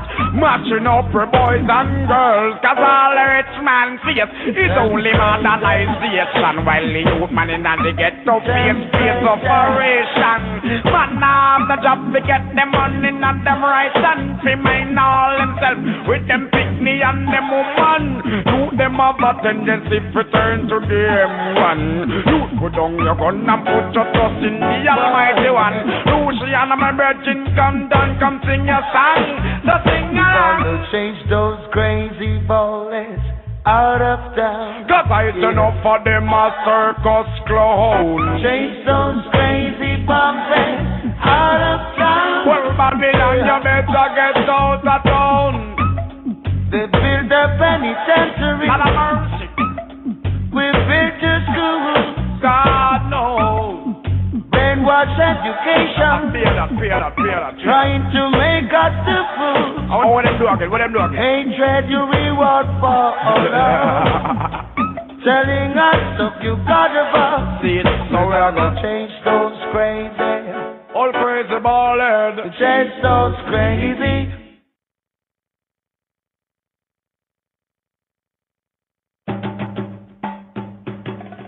Glorious be to the Most High.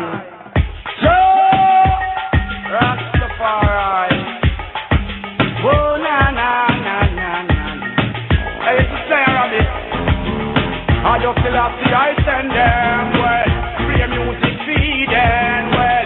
To the Christian, we call them, yeah. Cause all the devil control them, right? I feel like I send them, well. Cause music, we play them, right?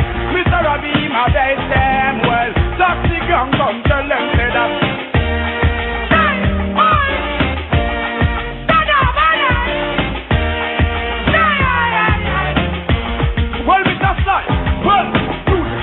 We are jump over jungle, jump down a teacher, man, them need a back to.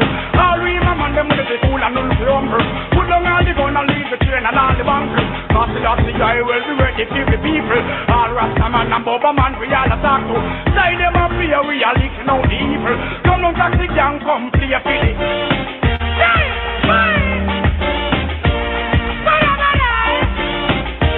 Music man. So, you know what? Taxi gang. On your part January morning. From now we are give out the warning. Some boy have to go try to some farming. Mr. Saya music we playing. Well from now bad man is starting. Well taxi gang don't you know them run the dick. And don't you know say we are being thing. Well follow be the man and sing. Oh na na, oh na na na na na. Oh na na na na na na na na na. You know what this is? Yo, DJ and instrumental combination. Never see this history yet commit pan the land. Easy Mr. Fly and Beanie Man and Jack the Young. Easy Mr. Bulby, you are foundation. Easily you are thought because I know you are the dance. Hear what David Dawid says about the Haitians and the holy right here. Let my prayer be set forth before thee as incense, and the lifting up of my hands as the evening sacrifice. Evening sacrifice. Evening sacrifice. Evening sacrifice. Evening sacrifice. Evening sacrifice. Evening sacrifice. Let my prayer be set forth before thee as incense. For thee as incense. For thee as incense. For thee as incense. For thee as incense. For thee as incense. For thee as incense. For thee as incense. For thee. Let my prayer be set forth before thee as incense. As incense. Before thee as incense. Why, lush, perfect, blessed, And here, Psalm 19, Psalm 19, today's daily psalm according to the royal order, Ethiopian Hebrews, Psalm 19. Psalm 19. The heavens declare the glory of God, and the firmament showeth his handiwork. Day unto day uttereth speech, and night unto night showeth knowledge. There is no speech nor language where their voice is not heard. Their line is gone out through all the earth, and their words to the end of the world. In them hath he set a tabernacle for the sun, which is as a bridegroom coming out of his chamber, and rejoiceth as a strong man to run a race. His going forth is from the end of the heaven, and his circuit unto the ends of it. And there is nothing hid from the heat thereof. The law of the Lord is perfect, converting the soul. The testimony of the Lord is sure, making wise the simple. The statutes of the Lord are right, rejoicing the heart. The commandment of the Lord is pure, enlightening the eyes. The fear of the Lord is clean, enduring forever. The judgments of the Lord are true and righteous altogether. More to be desired are they than gold, yea, than much fine gold. Sweeter also than honey and the honeycomb. Moreover, by them is thy servant warned, and in keeping of them there is great reward. Who can understand his errors? Cleanse thou me from secret faults. Keep back thy servant also from presumptuous sins. Let them not have dominion over me. Then shall I be upright, and I shall be innocent from the great transgression. Let the words of my mouth and the meditation of my heart be acceptable in thy sight, O Lord, my strength and my Redeemer, my Redeemer, my Redeemer, my Redeemer, my Redeemer, my Redeemer, my Redeemer. So here today's daily psalm, Psalm 19, Mizmor Yod 8. Yod 8, Hebrew alphanumerically 19, Mizmor Yod 8, Psalm XIX. Now, this psalm is seen, right? This psalm from the ancient Judaic, Hebraic theme of today's psalm is the witnesses. The witnesses to God, the witnesses to Elohim, the witnesses, right? The witnesses. Here, just an overview. We have Psalm 19. There's an abrupt change that is noticeable at the end of verse. In the King James Version of the Bible, it will be verse 6. Here, the Hebrew is verse 7, because the superscription for the chief musician, a Psalm of David, in the Hebrew numbering is numbered as a verse. But if you look at the first verse in the KJV Bible, the heavens declare the glory is the first verse. That's the second verse. So at verse 6, where it says right here, his going, let's see right here, his going forth is from the end of heaven, and his circuit to the ends of it, and there's nothing hid from the heat thereof. It's an interesting kind of a likeness right here, even in connection with the sun, with the sun, as it says a little early. But there's a noticeable at the end of that verse right there. And the psalm, it can be looked at into two clear divisions. There's two clear divisions, right, at that particular. In other words, we could say the first 7 or 8 verses, and then the rest of the verses, right, going forward, especially at verse 7. This will be verse 7 in the King James Version, where it says, the law of the Lord is perfect, restoring the soul.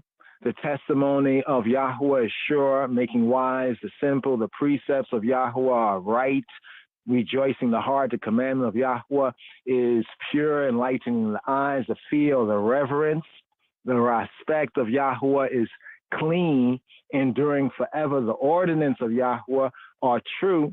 They are righteous altogether.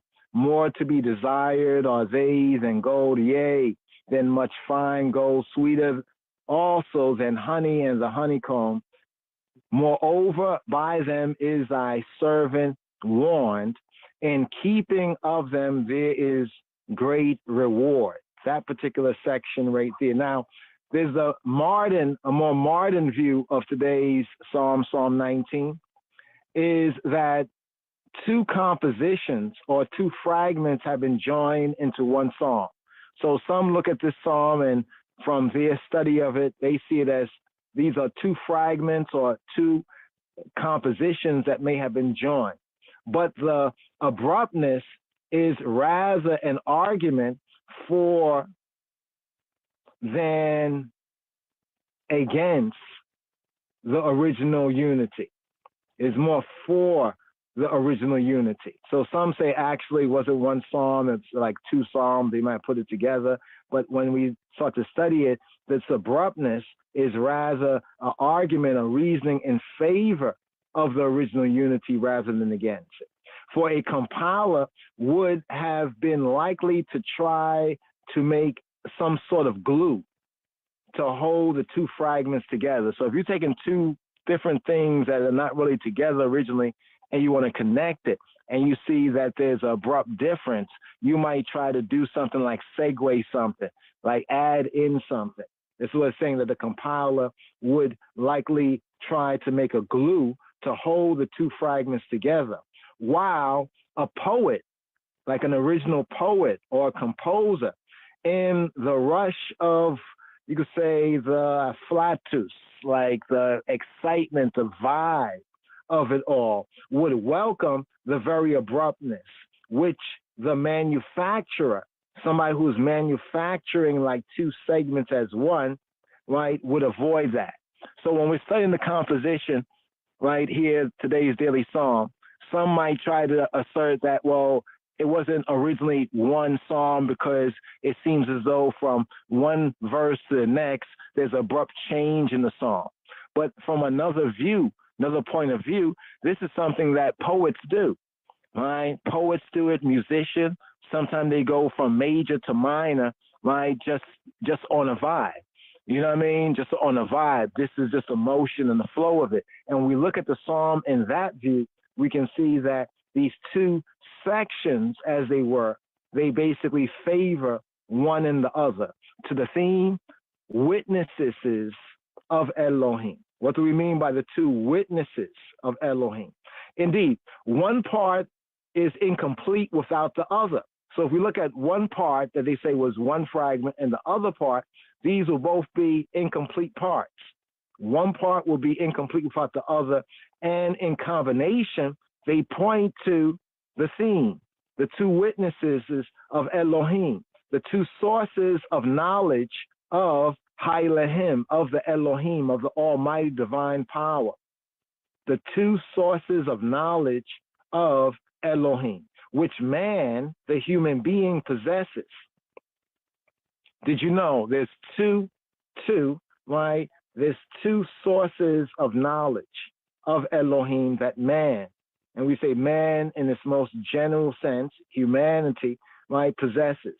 The marvel of his creation, of the creation, the iration, as seen in the starry heavens, and the divine character of the moral law. These are the two. One is speaking of creation, and the other is speaking of Ha-Torah. So the two sources, right, the two sources of knowledge of the divine, the almighty that man possesses. One, the marvel of the creation, as seen, for example, in the starry heavens, the starry sky, right? And hail out to the Honorable Priest Isaac and the Institute as well. I think he's having archaeotheology, like the witness, you know, the gospel in the stars, in the heavens, right? Just another important point of reference to build that connects with today's daily psalm. And the divine character. We say Christ in his kingly character. Well, the divine character of the moral law, the moral Torah. We say the moral theocracy. There was a philosopher, one named Kant. Kant, the philosopher, European philosopher Kant, may have been influenced, some say, by this very psalm. The philosopher Kant may have been influenced by this very psalm when he wrote this, quote, "There are two things that fill my soul with holy reverence and ever-growing wonder. The spectacle of the starry sky that virtually annihilates us as physical beings, and the moral law, the moral Torah that rises us to infinite dignity as intelligent agents, So basically today's daily psalm in its opening verses, right? Verses like 1 to 6, right? It's the revelation of Elohim in nature. The revelation of Elohim in the nature, right? And from verses 7 to 11, we have the revelation of Elohim, of Elohim in Ha-Torah, So it's interesting to look at this section of today's daily psalm and then to compare this with Psalm 119. So 119 kind of expands on where Psalm 19 verses 7 to 11 kind of gives a zoom in, where it speaks about the revelation of Elohim in Torah. I like to go through this section before we go to a midrash and kind of a reason right here to zoom in. First of all, the opening part is just so beautiful, where it speaks about the heavens declare Hashemayim, Misapari, Kabod El, the kavod of El, the glory of El, of the Almighty, and the firmament showeth his handiwork, or Maaseh Yadayo, Magid Ha-Rakia, the Rakia, day to day uttereth speech, and night to night revealeth knowledge. Yom liyom yabia omer, and night to night with Laila le Laila. Yehaweh da'at, Yehaweh, revealing. Yehaweh da'at. Da'at is the word for like knowledge or science or knowledge. There is no speech, there are no words, neither is their voice heard. Their line is gone out through all the earth. So this is speaking about what the heavens, right? The heavens declare the glory, the heavens, and the glory of the almighty power, the nature of natures, Elohim, Yahweh, and their words to the ends of the world. In them hath he set a tent, or a tabernacle, a tent for the sun, who is as a bridegroom, the sun, who is as a bridegroom coming out of his chamber, and rejoiceth as a strong man to run his course. His going forth is from the end of the heaven, and his circuit, speaking of the sun, the solar sun, to the ends of it. And there is nothing hid from the heat thereof. So in this first section, it's the revelation of Elohim, the Almighty, in nature. All right. And notice how in that first part of the revelation, right, it uses the sun, right, as an example of heat. I point this out because, people talk about sun worship and they go kind of goofy in a sense. If we put it within its kind of context, you see, to the most primitive peoples, the sun was an object of some worship, adoration, or just joy, nice sunny day, something you throw your hands up, since it was perceived that nature's vitality depended upon its warmth and its rays. Now, to the Hebrew, in the context of today's daily psalm, it was one of Elohim's creations.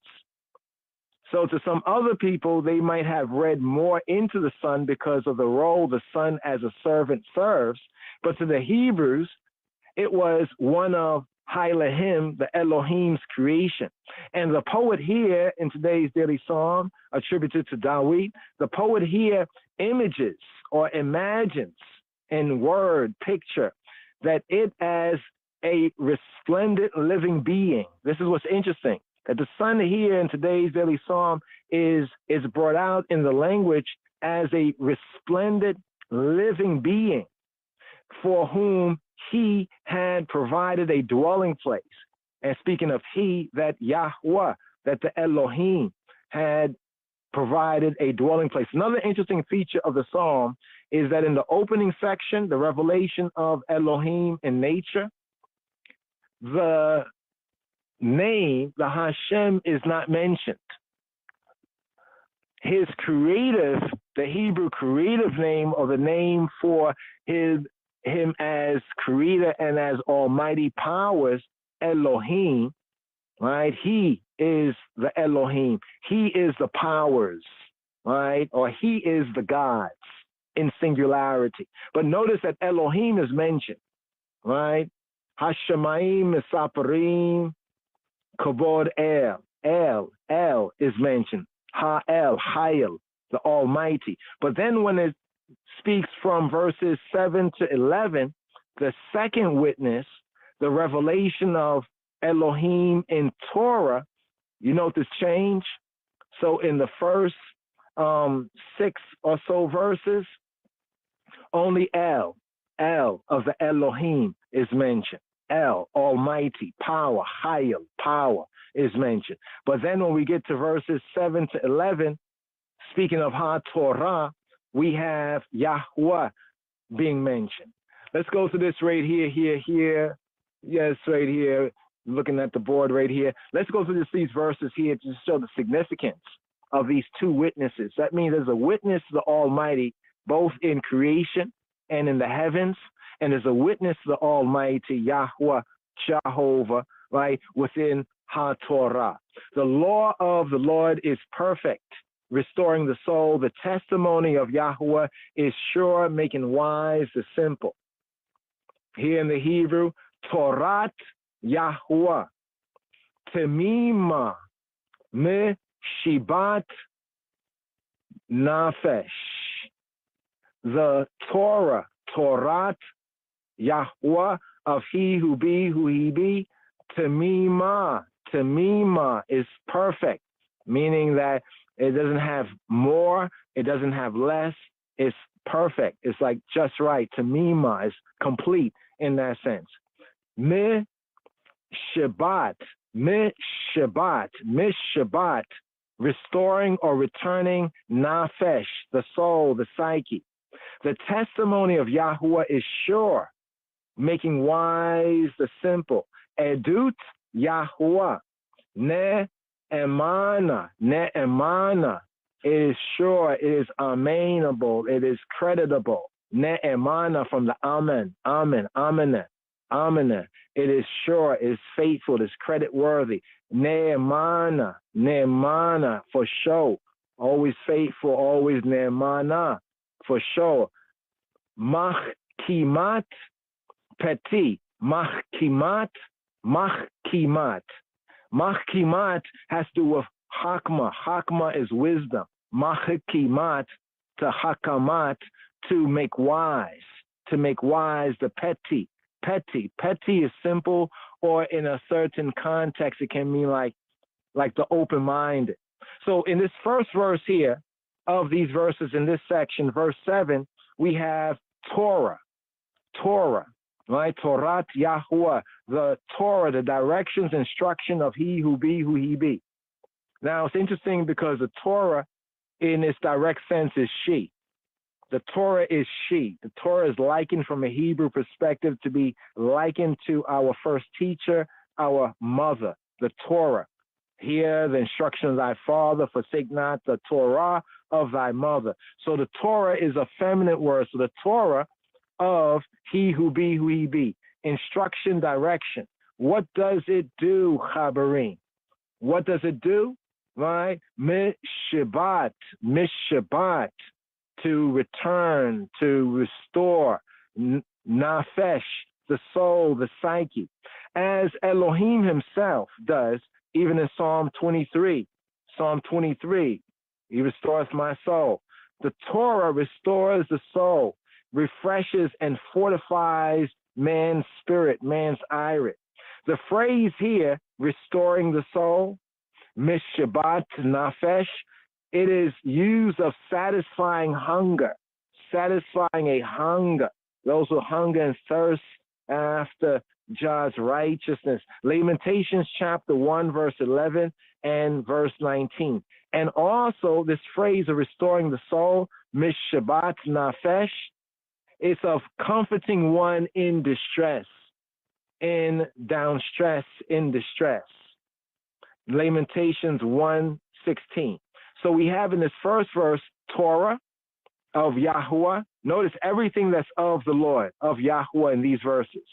The keys, Torah of Yahuwah, testimony, Edut, Yahuwah, the Edut, the witness, the Edut, the testimony. What is a testimony? A testimony is a regulation that attests to the will of Hashem, to the will of Yahuwah. It's a regulation is a testimony that attests to the will of Yahuwah. So here it says that the testimony of Yahuwah, Jehovah, is sure, always faithful, always sure. Edut Yahuwah Ne'emana. And it makes wise. It gives the simple wisdom. Mahkimat peti. Ne'emana. It's amenable. Ne'emana. It's credit worthy. It's always faithful. It's always sure. It's reliable. Ne'emana. Amen. Ne'emana for sure as guidance. To do what? To make wise the simple. Mahkimat, giving one wisdom to the petty. Mahkimat petty. Now the word petty, the simple man, is often referred to in the book of Proverbs as denoting a person uncertain of himself. Petty. It has an idea of almost in a sense of being open. Being open. All right, so let's take a pause right here for a moment, 90 seconds, y'all, before we get into the grace period. I'd like to go through a couple more of these principles right here, but hold the line, Here. Basic Hebrew, here. Baby Hebrew, Shema Yisrael, 1 to 22. Abba Gadaha, Wazahata, Yakalama Nasa, Pa Sakara Shata. Again, Basic Hebrew, Baby Hebrew, 1 to 22. Abba Gadaha, Wazahata, Yakalama Nasa, Pa Sakara Shata. Ta. Aleph, Ba, Beit, Ga, Gimel, Da, Dalet, Ha, Hey, Wa, Wow, Za, Zain, Ha, Chet, Ta, Tet, Ya, Yod, Ka, Kaf, La, Lamed, Ma, Mem, Na, Nun, Sa, Samech, A, Ain, Pa, Pei, Sa, Sadai, Ka, Kof, Ra, Resh, Sha, Shin, Ta, Tau, Abagadaha, Wazahata, Yakalamana, Sa'apatsa, Karasha, Ta.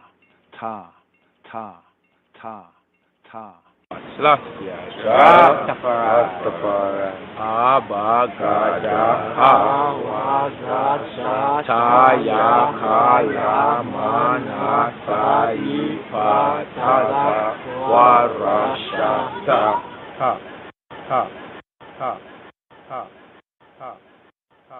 Abagadaha, Wazahata, Yakalamana, Sa'ipatsa, Warashata.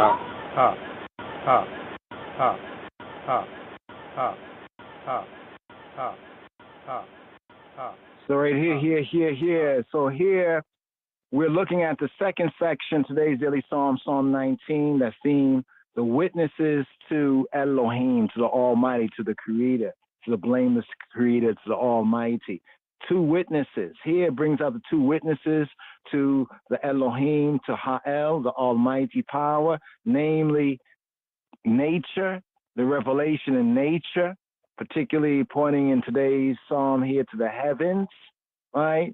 And to Ha-Torah, to the Torah.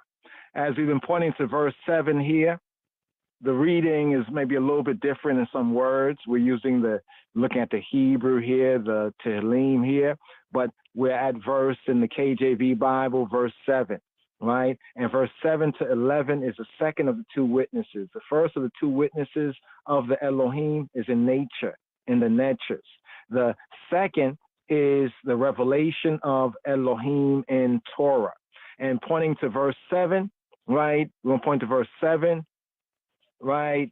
7, 8, and 9, right? 7, 8, and 9, mainly right here, right? To the relation and revelation in Torah.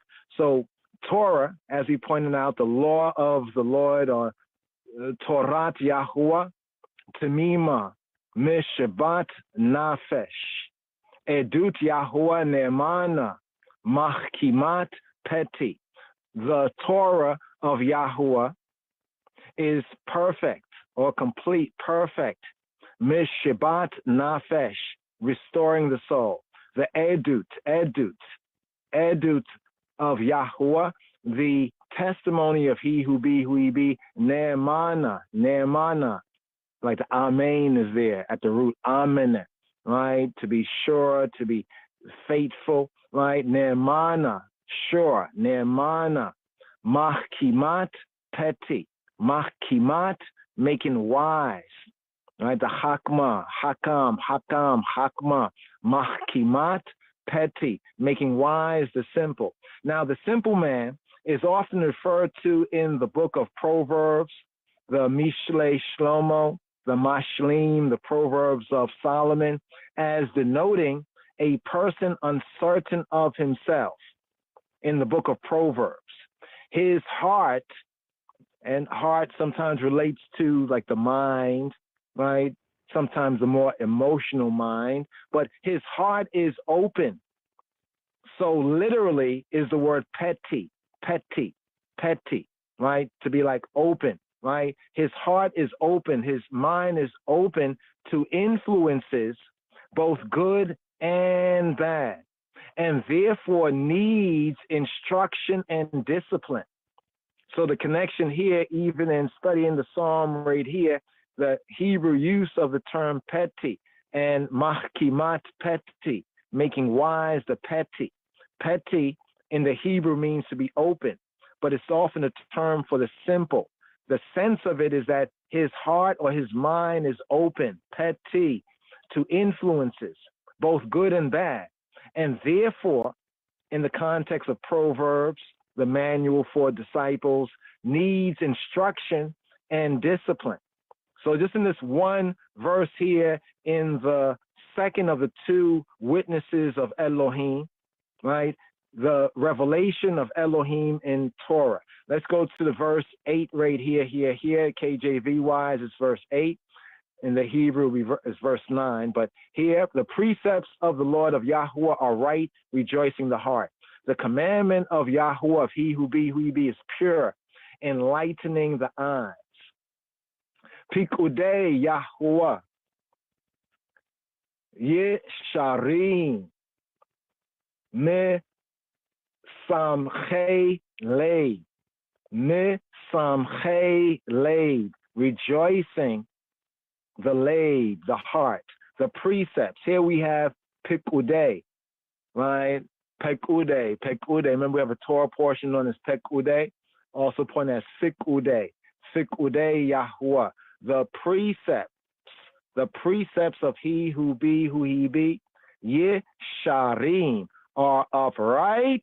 When it says right, the Hebrew sense is upright, from Yasha, Yesharim. They are upright ones. In other words, his precepts, plural, the precepts of he who be, Yesharim, are Yashar, are upright. Misamchei Leib, rejoicing, Misamchei, they rejoicing the Leib, the heart. Mitzvot Yahuwah, bara, me irat einayim, the commandment of he who be, mitzvot. Mitzvot, modern Hebrew, they'll say mitzvot, mitzvot, some will say mitzvot, but our African Shemitic pointing, mitzvot, Yahuwah, bara, pure, bara, me'irat, ira, is from the awar or ir, like to enlighten. So me'irat is like something that enlightens, an enlightener. Me'irat, aynayim. The ayn is the eye, and aynayim is the eyes. So what do we have in this verse? So added to Torah and to edut, to law, Torah and testimony, here we have precepts, right? The precepts, and we have the commandments, Pikudei Yahuwah and the mitzvot Yahuwah. What is a precept? Pakad, Pikud, right? The Pakad, right? What is a precept? A precept is particularized rules that it is man's duty to observe. One time in Rastafari, that was very much a kind of almost like a ringtone about keeping the precepts and the precepts, the talk of precepts. Precepts are particularized rules that it is man's duty, right? Is man's duty to obey.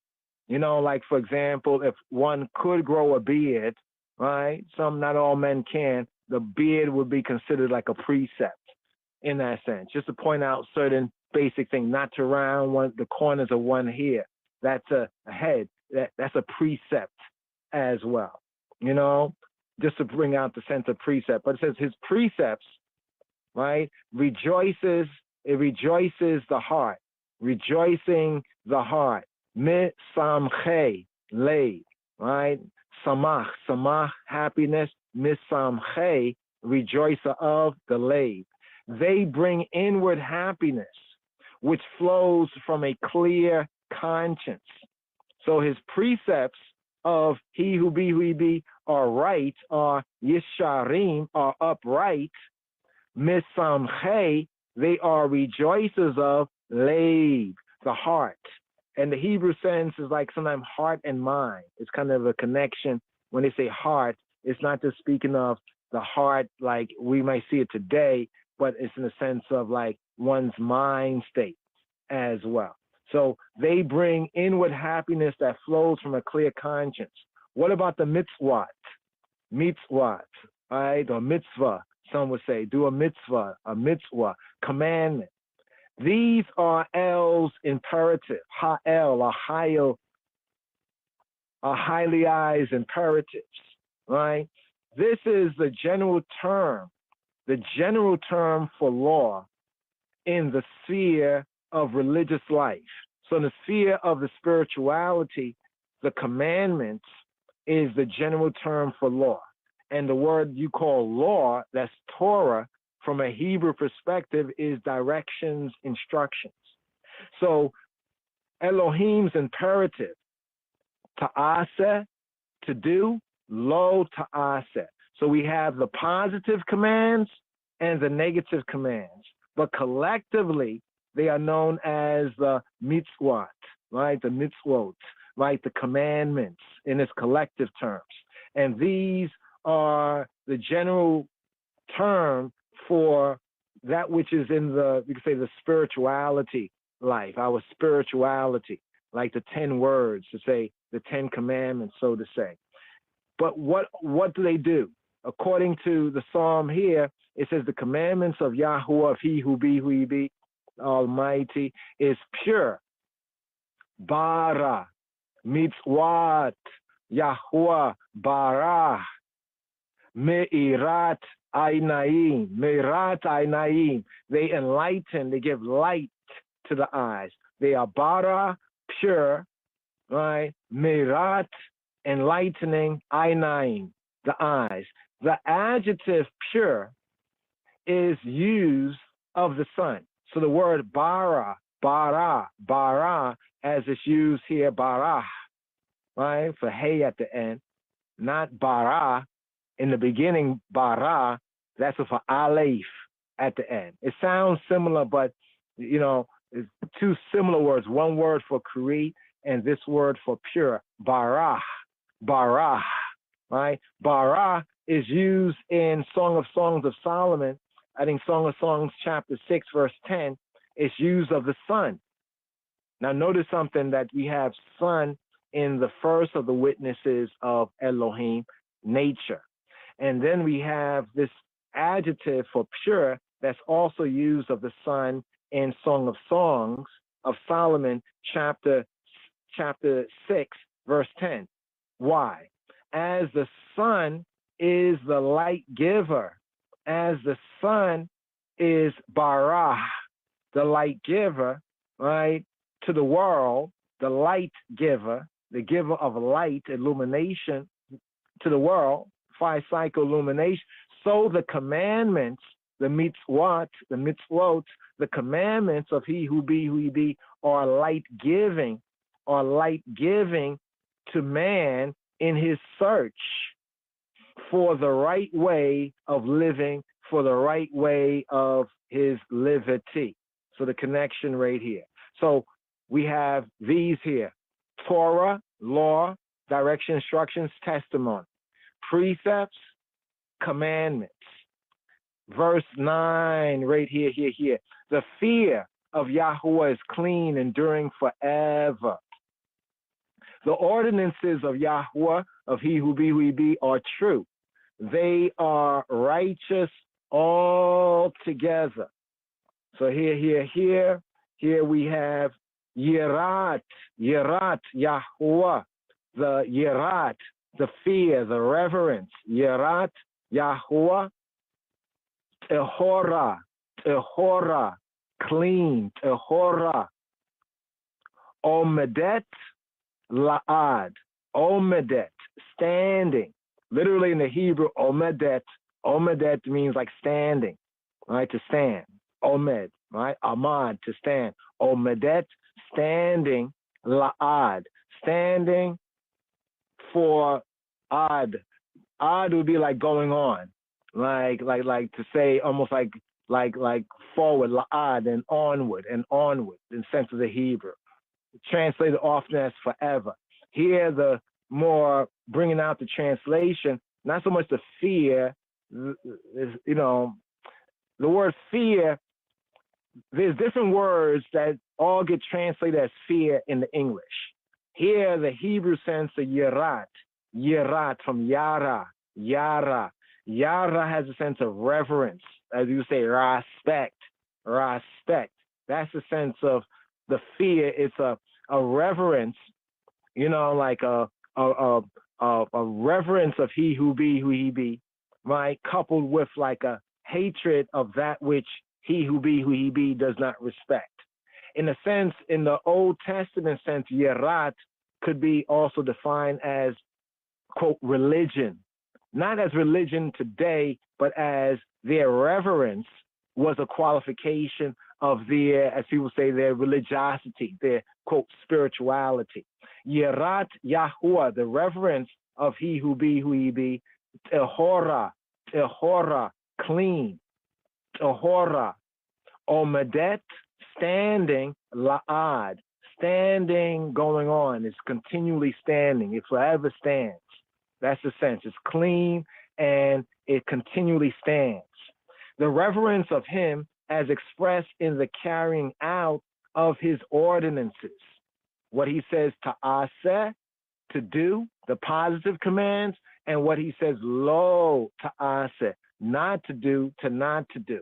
Yirat Yahuwah Tehora.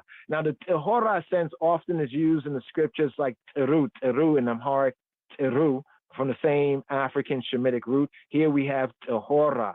It's almost like clean and clean, when it's like clean, unclean, it's in that sense. It is according to the rites, the ritual, the concept of the spirituality. It is in perfect alignment with what is respectful to he who be, and therefore Omedet La'ad It stands, it continues, it endures forever. Clean. His service is free.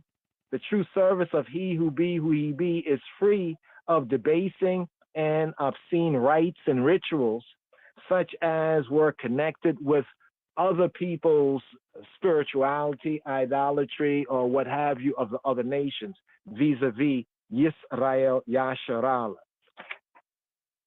The ordinances of Yahuwah are true. They are righteous altogether. Mishpatei Yahuwah, Amet. Tzadku Yachdal. The ordinances. Now here in the Hebrew it has Mishpatei Yahuwah, the judgments. Actually, the judgments. Mishpat is like a judgment.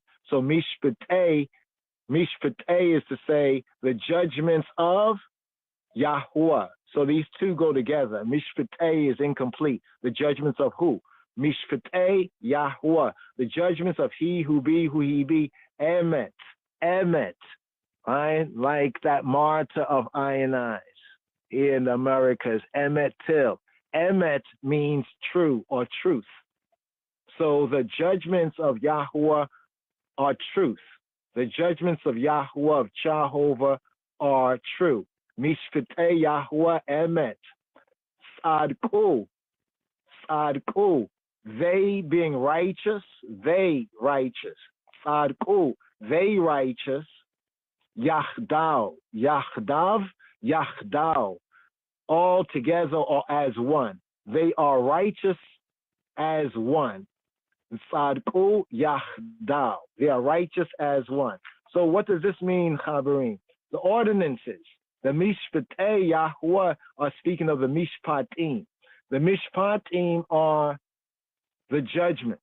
Judgment are the judgments, are his judgments for the regulation of man's intercourse with his neighbor. In other words, how are we to deport ourselves, conversate ourselves with our neighbor?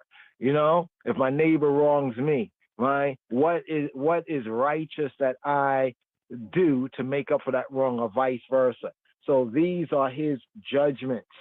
His judgments. Then it says this in verse 11. It says, more to be desired are they than gold, yea, than much fine gold, sweeter also than honey and the honeycomb. You know what a beautiful verse right there, right? Remember now, true emet is true. In conformity, or also the word true in the Hebrew and Amharic, emet in the Hebrew here, emet means true and truth, but it also has a sense of reality. This is what's into the reality, in conformity with principles of justice. So therefore, verse 10 here where it says, more to be desired are they than gold, yea, than much fine gold, sweeter also than honey and honeycomb. It's not saying that gold in measure, without greediness but proper usefulness, is not something that we should have, because the gold and silver is his. But here it's saying more to be desired. More to be desired are they than silver and gold, right? Silver and gold, right? Here. Hamadim.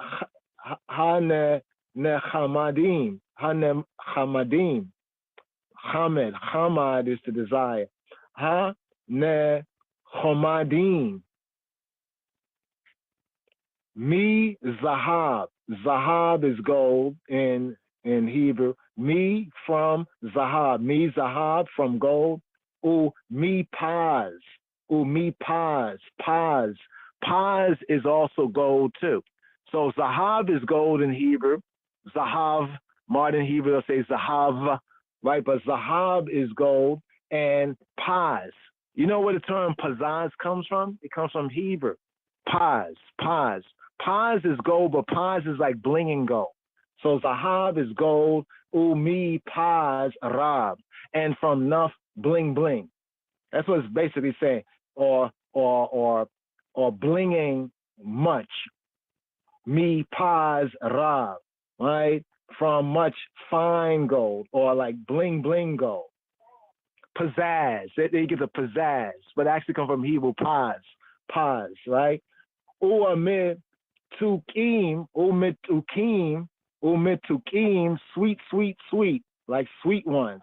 Mitok, you say sweetie, mitok, in the Hebrew. Here it says mitukim, like sweet ones. Mi debash, more than honey, mi from debash. Debash or devash is honey with nofet, sufim, and the honeycomb, the nofet sufim. Let's just bring this out here. Then go. Spiritual riches are superior to material. This is the basic point, that the spiritual riches are superior to the material riches. The Hebrew sense is not that material riches are not important, as poverty, counterfeit Christianity will teach you, but it's saying that first are the spiritual, right? The spiritual, the soul, the psychological, the intellectual. We could say riches. The spiritual is superior to the material, right? So the spiritual riches are superior to material wealth as a means for obtaining of true happiness and lasting satisfaction. Sweeter also than honey. One may become sated or satisfied with the sweetness of honey, but not with the joyful effects of faithfulness to Elohim's will. In other words, even honey, there's such a thing as too much honey, right? But the real joyful effects of faithfulness to Yahweh's will, right, continue, go on and on. And the word honeycomb, as we mentioned, the nofet sufim, literally in the Hebrew is the flowing, nofet, right, like the flowing of the combs.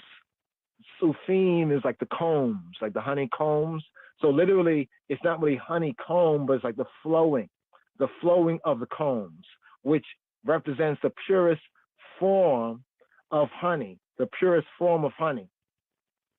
Now, this is very, very important because it goes on to say in verse 11, moreover, by them is thy servant warned. So many of us will say, we want to serve Yah. I want to serve Jah and be a servant of Yah. Well, here it says, moreover, by them is thy servant warned. So the servant needs to have a warning. In keeping of them, there is great reward. What is this speaking about here? It's speaking about verses 7 to 11, where it's speaking about the law, the Torah of Yahuwah, the testimony of Yahuwah, the precepts of Yahuwah, the commandments of Yahuwah, the reverence, the respect of Yahuwah, the judgments of Yahuwah, right, are more to be desired than gold, yea, than much bling bling, right? Sweeter also than honey and the flowing of the combs. Moreover, by them is thy servant, not just any servant, but a servant who truly is a servant of Yahuwah by the Torah, by the testimony, by the precepts, by the commandment, by the respect, the reverence, and by the judgments of Yahweh is I, his servants, warned, and in keeping of them, there is great reward. Now here, obviously, the psalmist is speaking. And here, obviously, this is a psalm of Dawid. Lamnat Sayah, Mizmor Lid Dawid. To the chief musician, to the overcomer, Mizmor Lid Dawid. A chant, a psalm of the well-beloved, a psalm of David. Thy servant warned, so that he does not fall into uckery by yielding, especially yielding so easily to temptations. Great reward. In Proverbs 22:4, take note, Chabarim, Proverbs 22:4.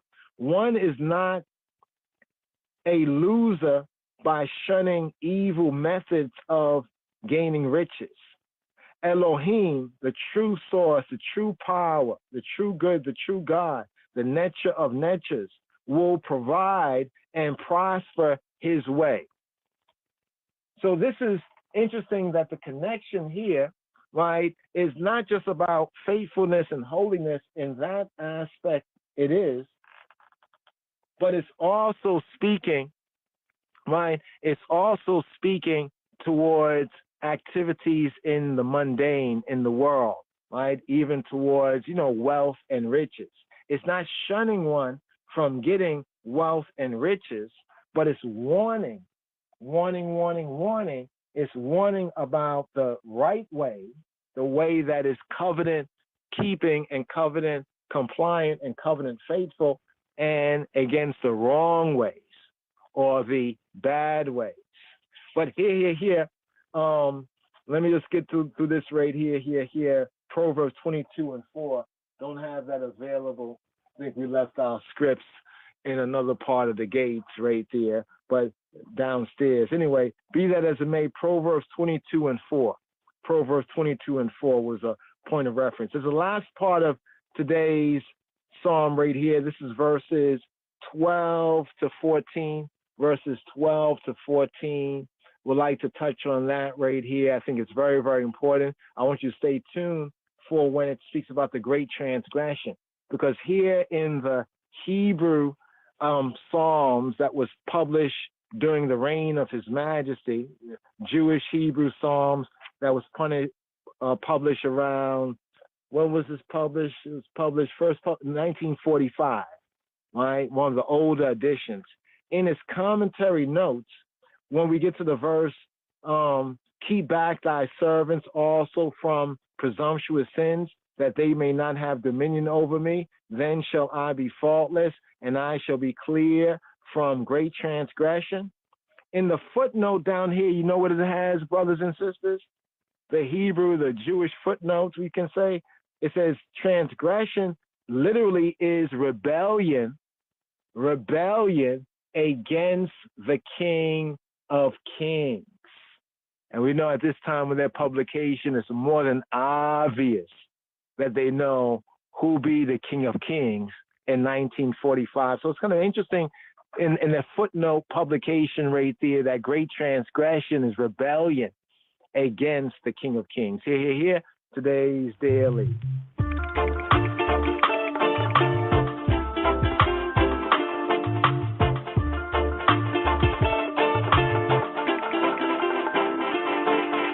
Psalm 19.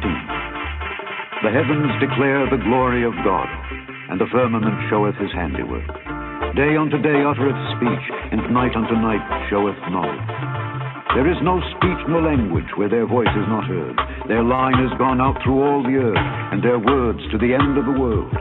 In them hath he set a tabernacle for the sun, which is as a bridegroom coming out of his chamber, and rejoiceth as a strong man to run a race.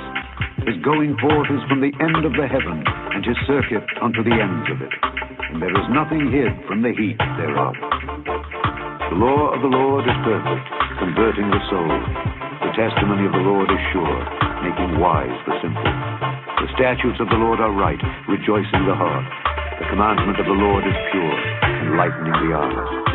The fear of the Lord is clean, enduring forever. The judgments of the Lord are true and righteous altogether. More to be desired are they than gold, yea, than much fine gold. Sweeter also than honey and the honeycomb. Moreover, by them is thy servant warned, and in keeping of them there is great reward. Who can understand his errors? Cleanse thou me from secret faults. Keep back thy servant also from presumptuous sins. Let them not have dominion over me. Then shall I be upright, and I shall be innocent from the great transgression. Let the words of my mouth and the meditation of my heart be acceptable in thy sight, O Lord, my strength and my Redeemer, my Redeemer, my Redeemer, my Redeemer.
Mizmor Yod 8, Mizmor Yud 8, Psalm XIX, Psalm 19. Laminat Eyach, Mizmor Ledawi.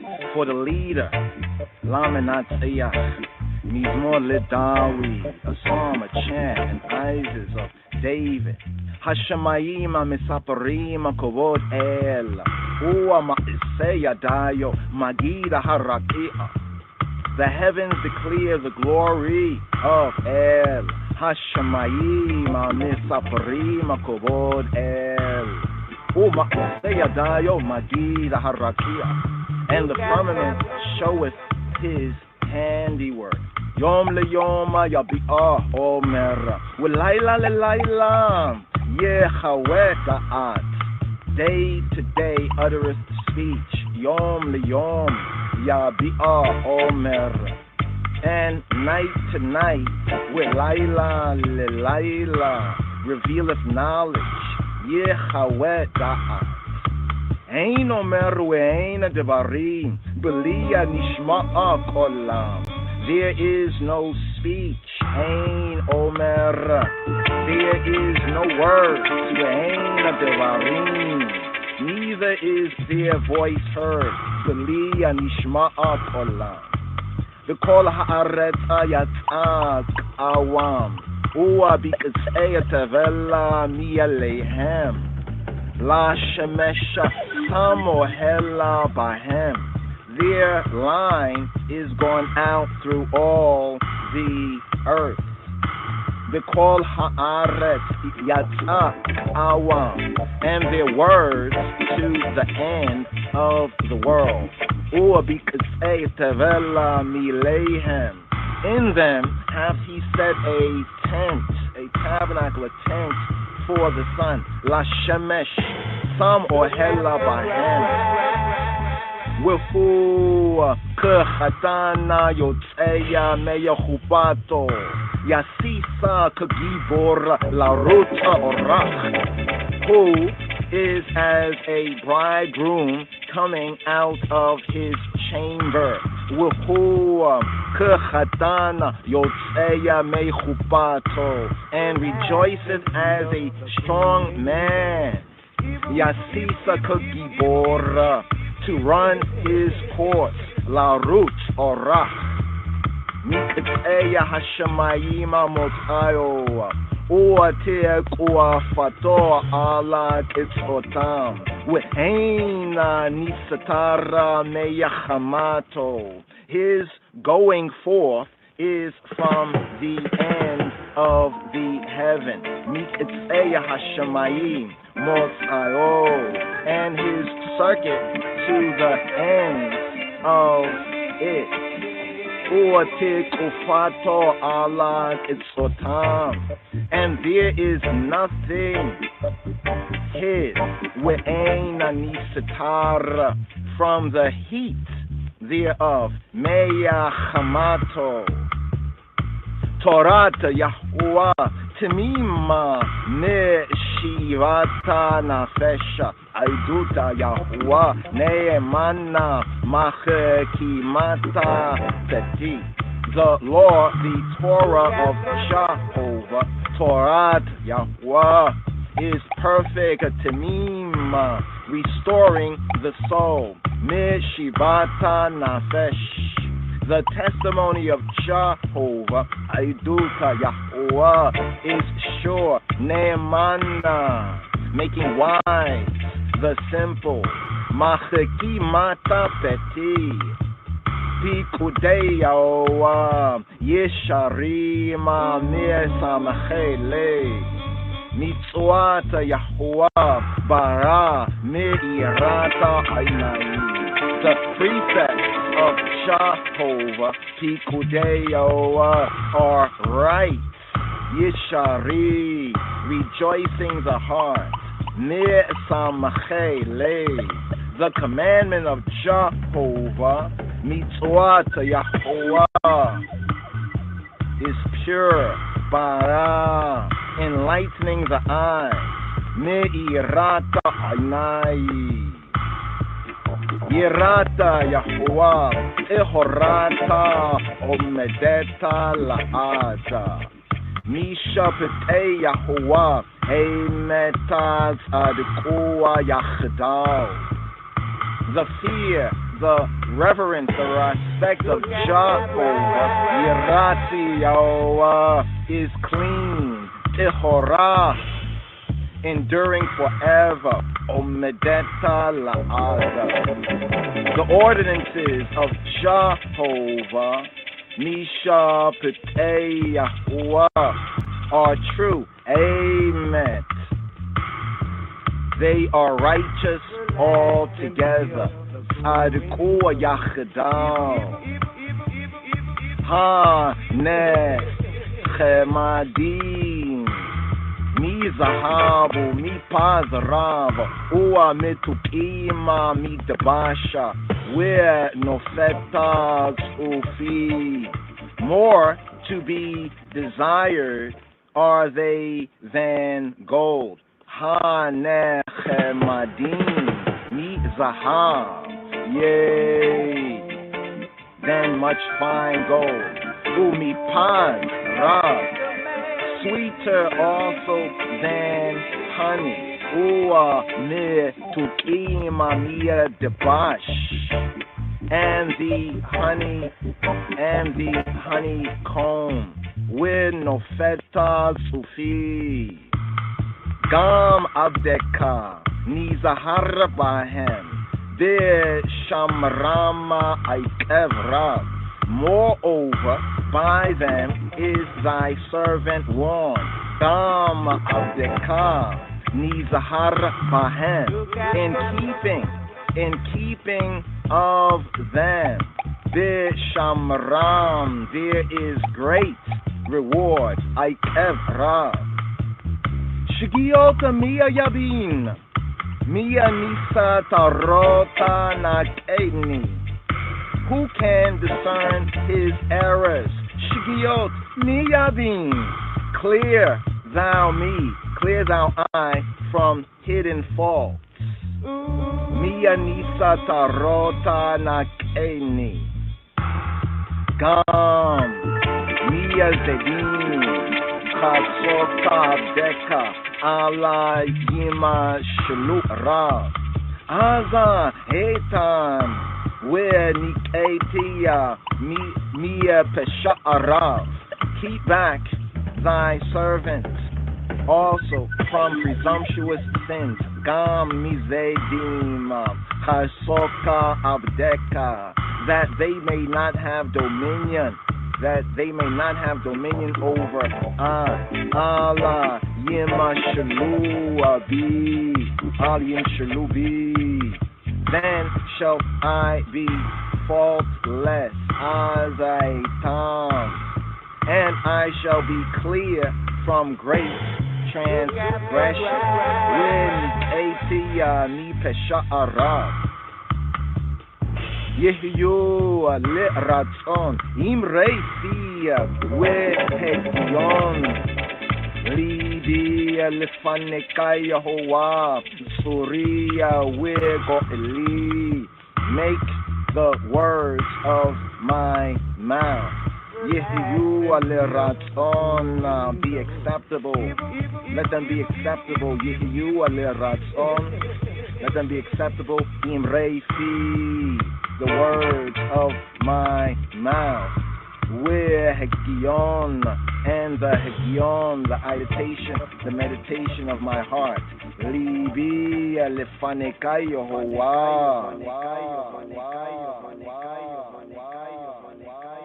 My heart, meditation of my heart, where Hegion Libi Lefanekai Yehovah, before Jehovah, before the eye, Yahweh Jehovah Suri, my rock, Yahweh Suri, where Goeli, and my Redeemer.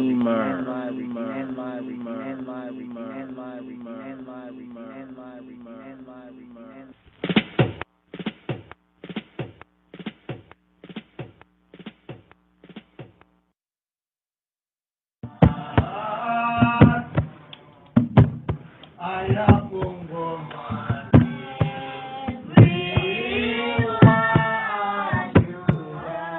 Let the words of thy mouth and the meditation of thy heart be acceptable in thy sight, O Most High Selassie, Jah, Rastafari.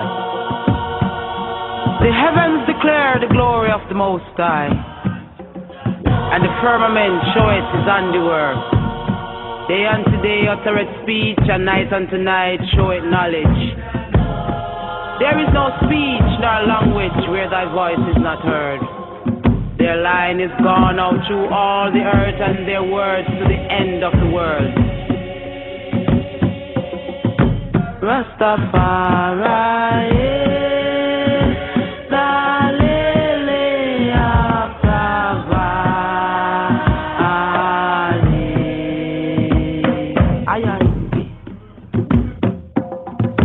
Rastafari is the bright and morning star.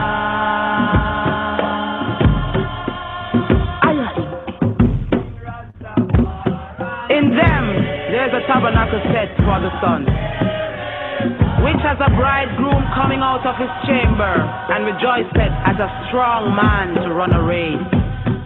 His going forth is from the end of the heaven, and his circuit upon the ends of it, and there is nothing hid from the heat thereof. Lightning.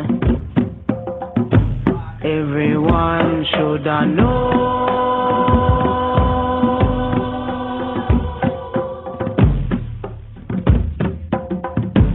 Everyone should know.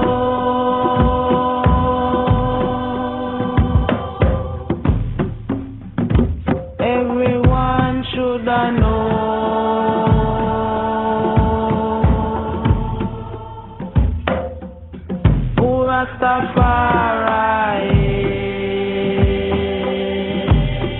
The law of the Most High is perfect, converting the soul. The testimony of the Most High is true, making wise the simple. The statutes of the Most High are right, rejoicing the heart. The commandment of the Most High is pure, enlightening the eyes. The fear of the Most High is clear, enduring forever. The judgments of the Most High are true and righteous altogether. More to be desired are they than gold, yea, more than much fine gold. Sweeter also than the honey and the honeycomb. Moreover, by them is thy servant warned, and in keeping of them there is great reward. Who can understand his errors? Cleanse thou me from secret faults. Keep back thy servant also from presumptuous sins. Let them not have dominion over I. Then shall I be upright, and I shall be innocent from the great transgression. Selah, Selassie. Everyone should know.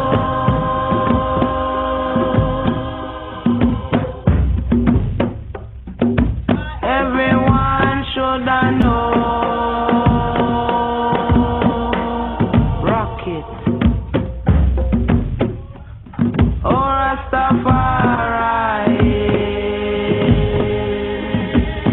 Words of thy mouth and the meditation of thy heart be acceptable in thy sight, O Most High, thy strength and thy redeemer.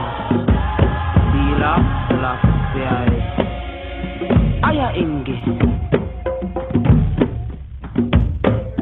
Paradise, bright and morning star. Glory to sound, glory to the power of the Most High, Imperial Majesty, Emperor, Selassie, Empress, Menonai. I.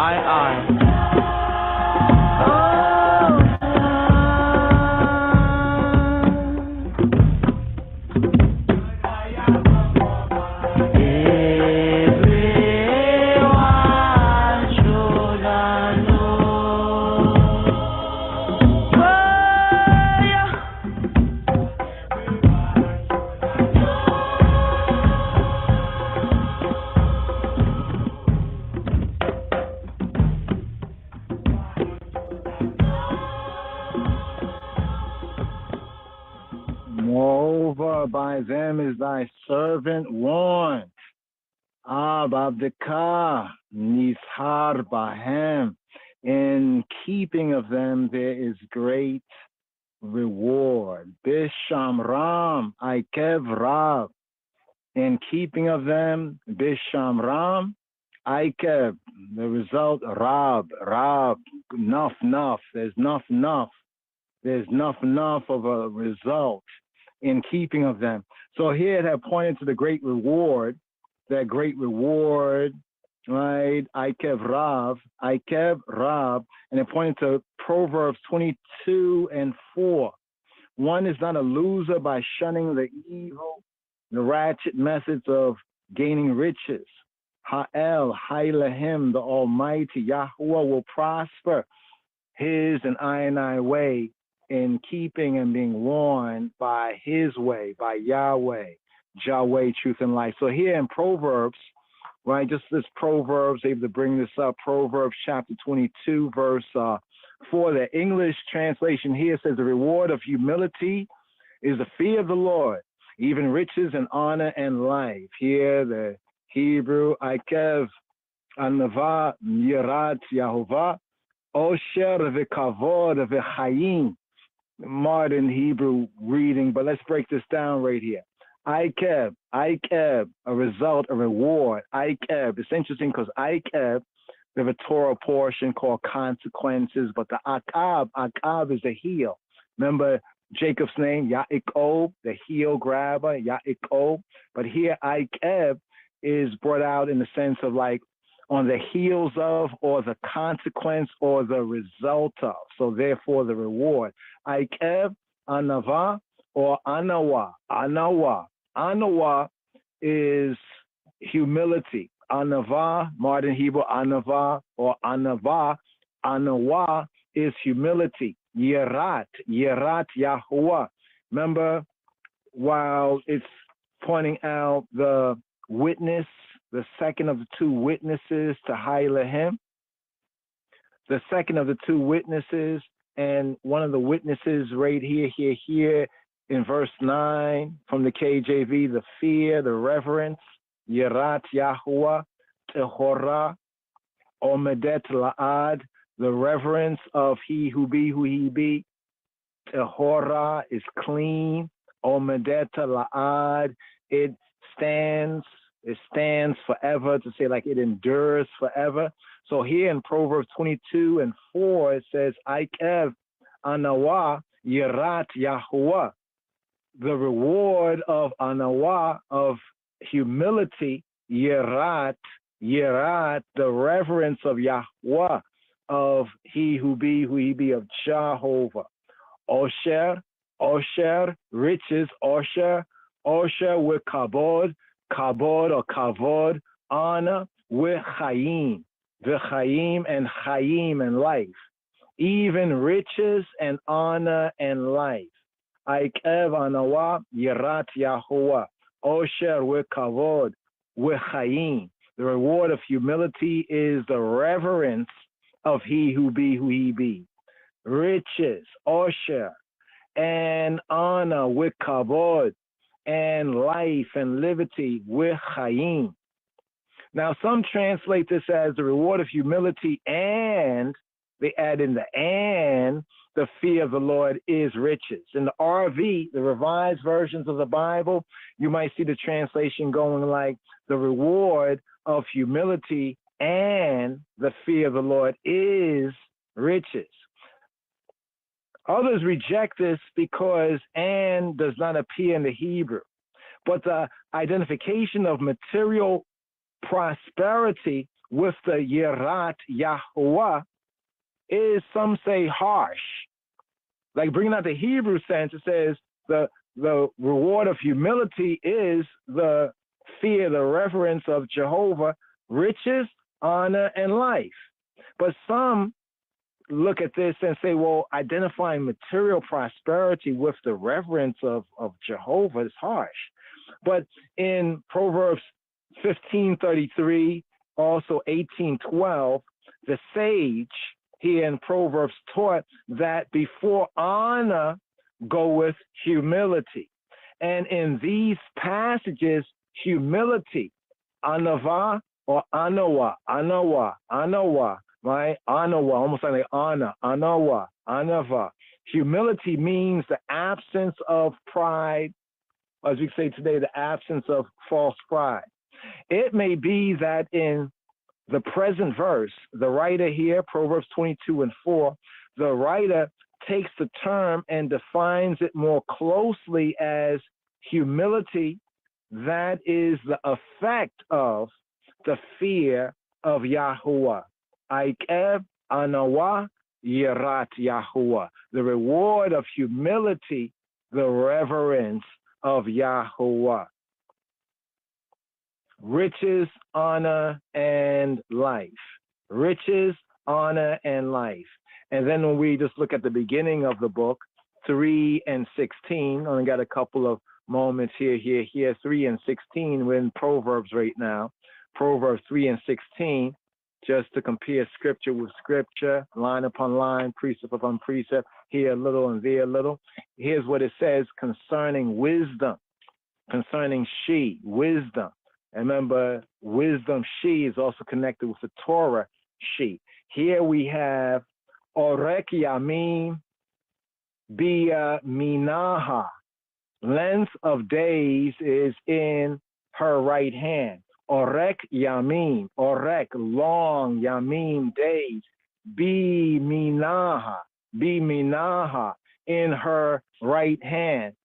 In her left hand are riches and honor. Kisa Molaha, Kismola, Simola, like her right hand. Kismolaha, her right hand. Osha Wikabod. In her left hand. Kisamolaha, in her left hand. Osha, riches with and kabod. Osha Vikabod. Osha with kabod, or riches and honor. What do we have here? This is Proverbs 3 and 16, just a connection of the reasoning here. Length of days. Wisdom brings that out even in verse 2. She says, for length of days, Proverbs chapter 3, for length of days and years of life. Mama says, and peace will they add to thee. But then we bring it over here, right, just to bring out the footer right here, right, length of days in her right hand. It marks what is superior to the contents of the left hand. Clearly, except to one in life, riches and honor are valueless. Clearly, except to one who is in life. So notice, in her right hand is length of days, life. In her left hand, riches and honor, because it should be clear that except to one who is in life, living, riches and honor are valueless. Riches. Although we have in verse 14, clearly it declared intellectual and moral fruits of wisdom to be of higher value than financial profit. It is now here, right, asserted in verse 16 that material advantages are also gained. Honor, kavod. When combined with riches, the Hebrew word always signifies the splendor of luxury. It is used with the meaning of the priestly garments that we have in Exodus 28, 2 and verse 40, and of the cedars of Lebanon in Isaiah 35 and 2. And also in that area where it talks about the garments, it mentions the Hebrew Tiferet, the Tiferet, where so the garments are for beauty and honor. I think beauty and splendor, beauty and honor is brought out right there, Tiferet as well. But here, we are at the fulfillment right here. And the last part of the psalm is a prayer for Elohim's help. Who can discern errors? Clear thou me from hidden faults. Keep back your servant also from presumptuous sins, uckeries, that they may not have dominion over me, over I and I. Then shall I and I be faultless, and I and I shall be clear. of the great transgression. Here, it brings out the rebellion against the King of Kings. Presumptuous sins is distinct from errors. When the baser side of our nature, our so-called human nature, prompts us to do what we know to be wrong, we should beg Elohim, the almighty power, to restrain. The Hebrew elsewhere means presumptuous men, the arrogant, the godless.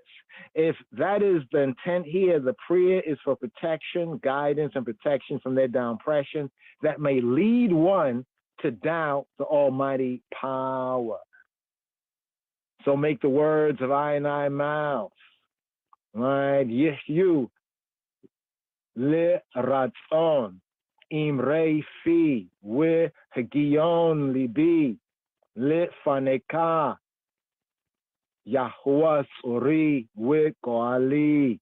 May the words of my mouth, I mouth, and the meditation of I heart be acceptable for thee, I in the I face, O he who he be, Uri, my rock, we goali, and my redeemer. Here, giving thanks and praise to the kinsman redeemer. And this time, weep not, behold, the conquering lion, the tribe of Judah, the root of David. Weep not, behold, Kedamah, Haile Selassie, the Shem Yeshua.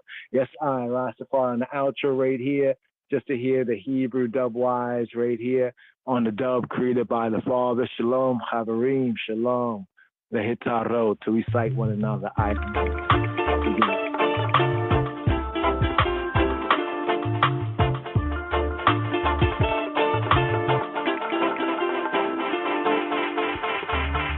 מזמור י"ט למנצח מזמור לדוד. השמיים מספרים כבוד אל ומעשה ידיו מגיד הרקיע. יום ליום יביע עומר ולילה ללילה יחווה דעת.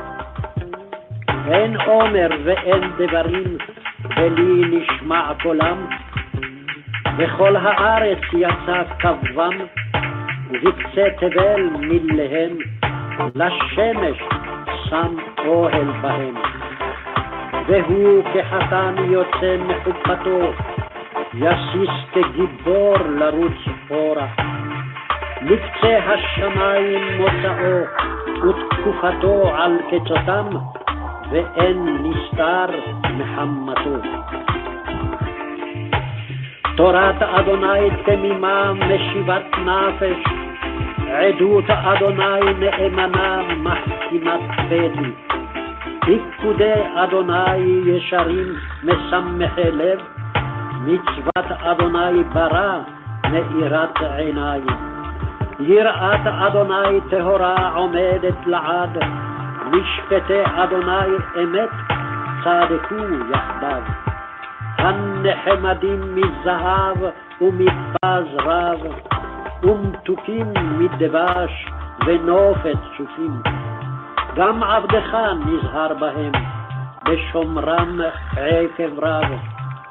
שגיאות מי יבין, מן נסתרות נתקני. גם מזדים חסוך עבדך, אל ימשלו בי אז אתם. ונתקתי מפשע רב. יהיו לרצון אמרתי והגיון ליבי לפניך, אדוני צורי וגואלי.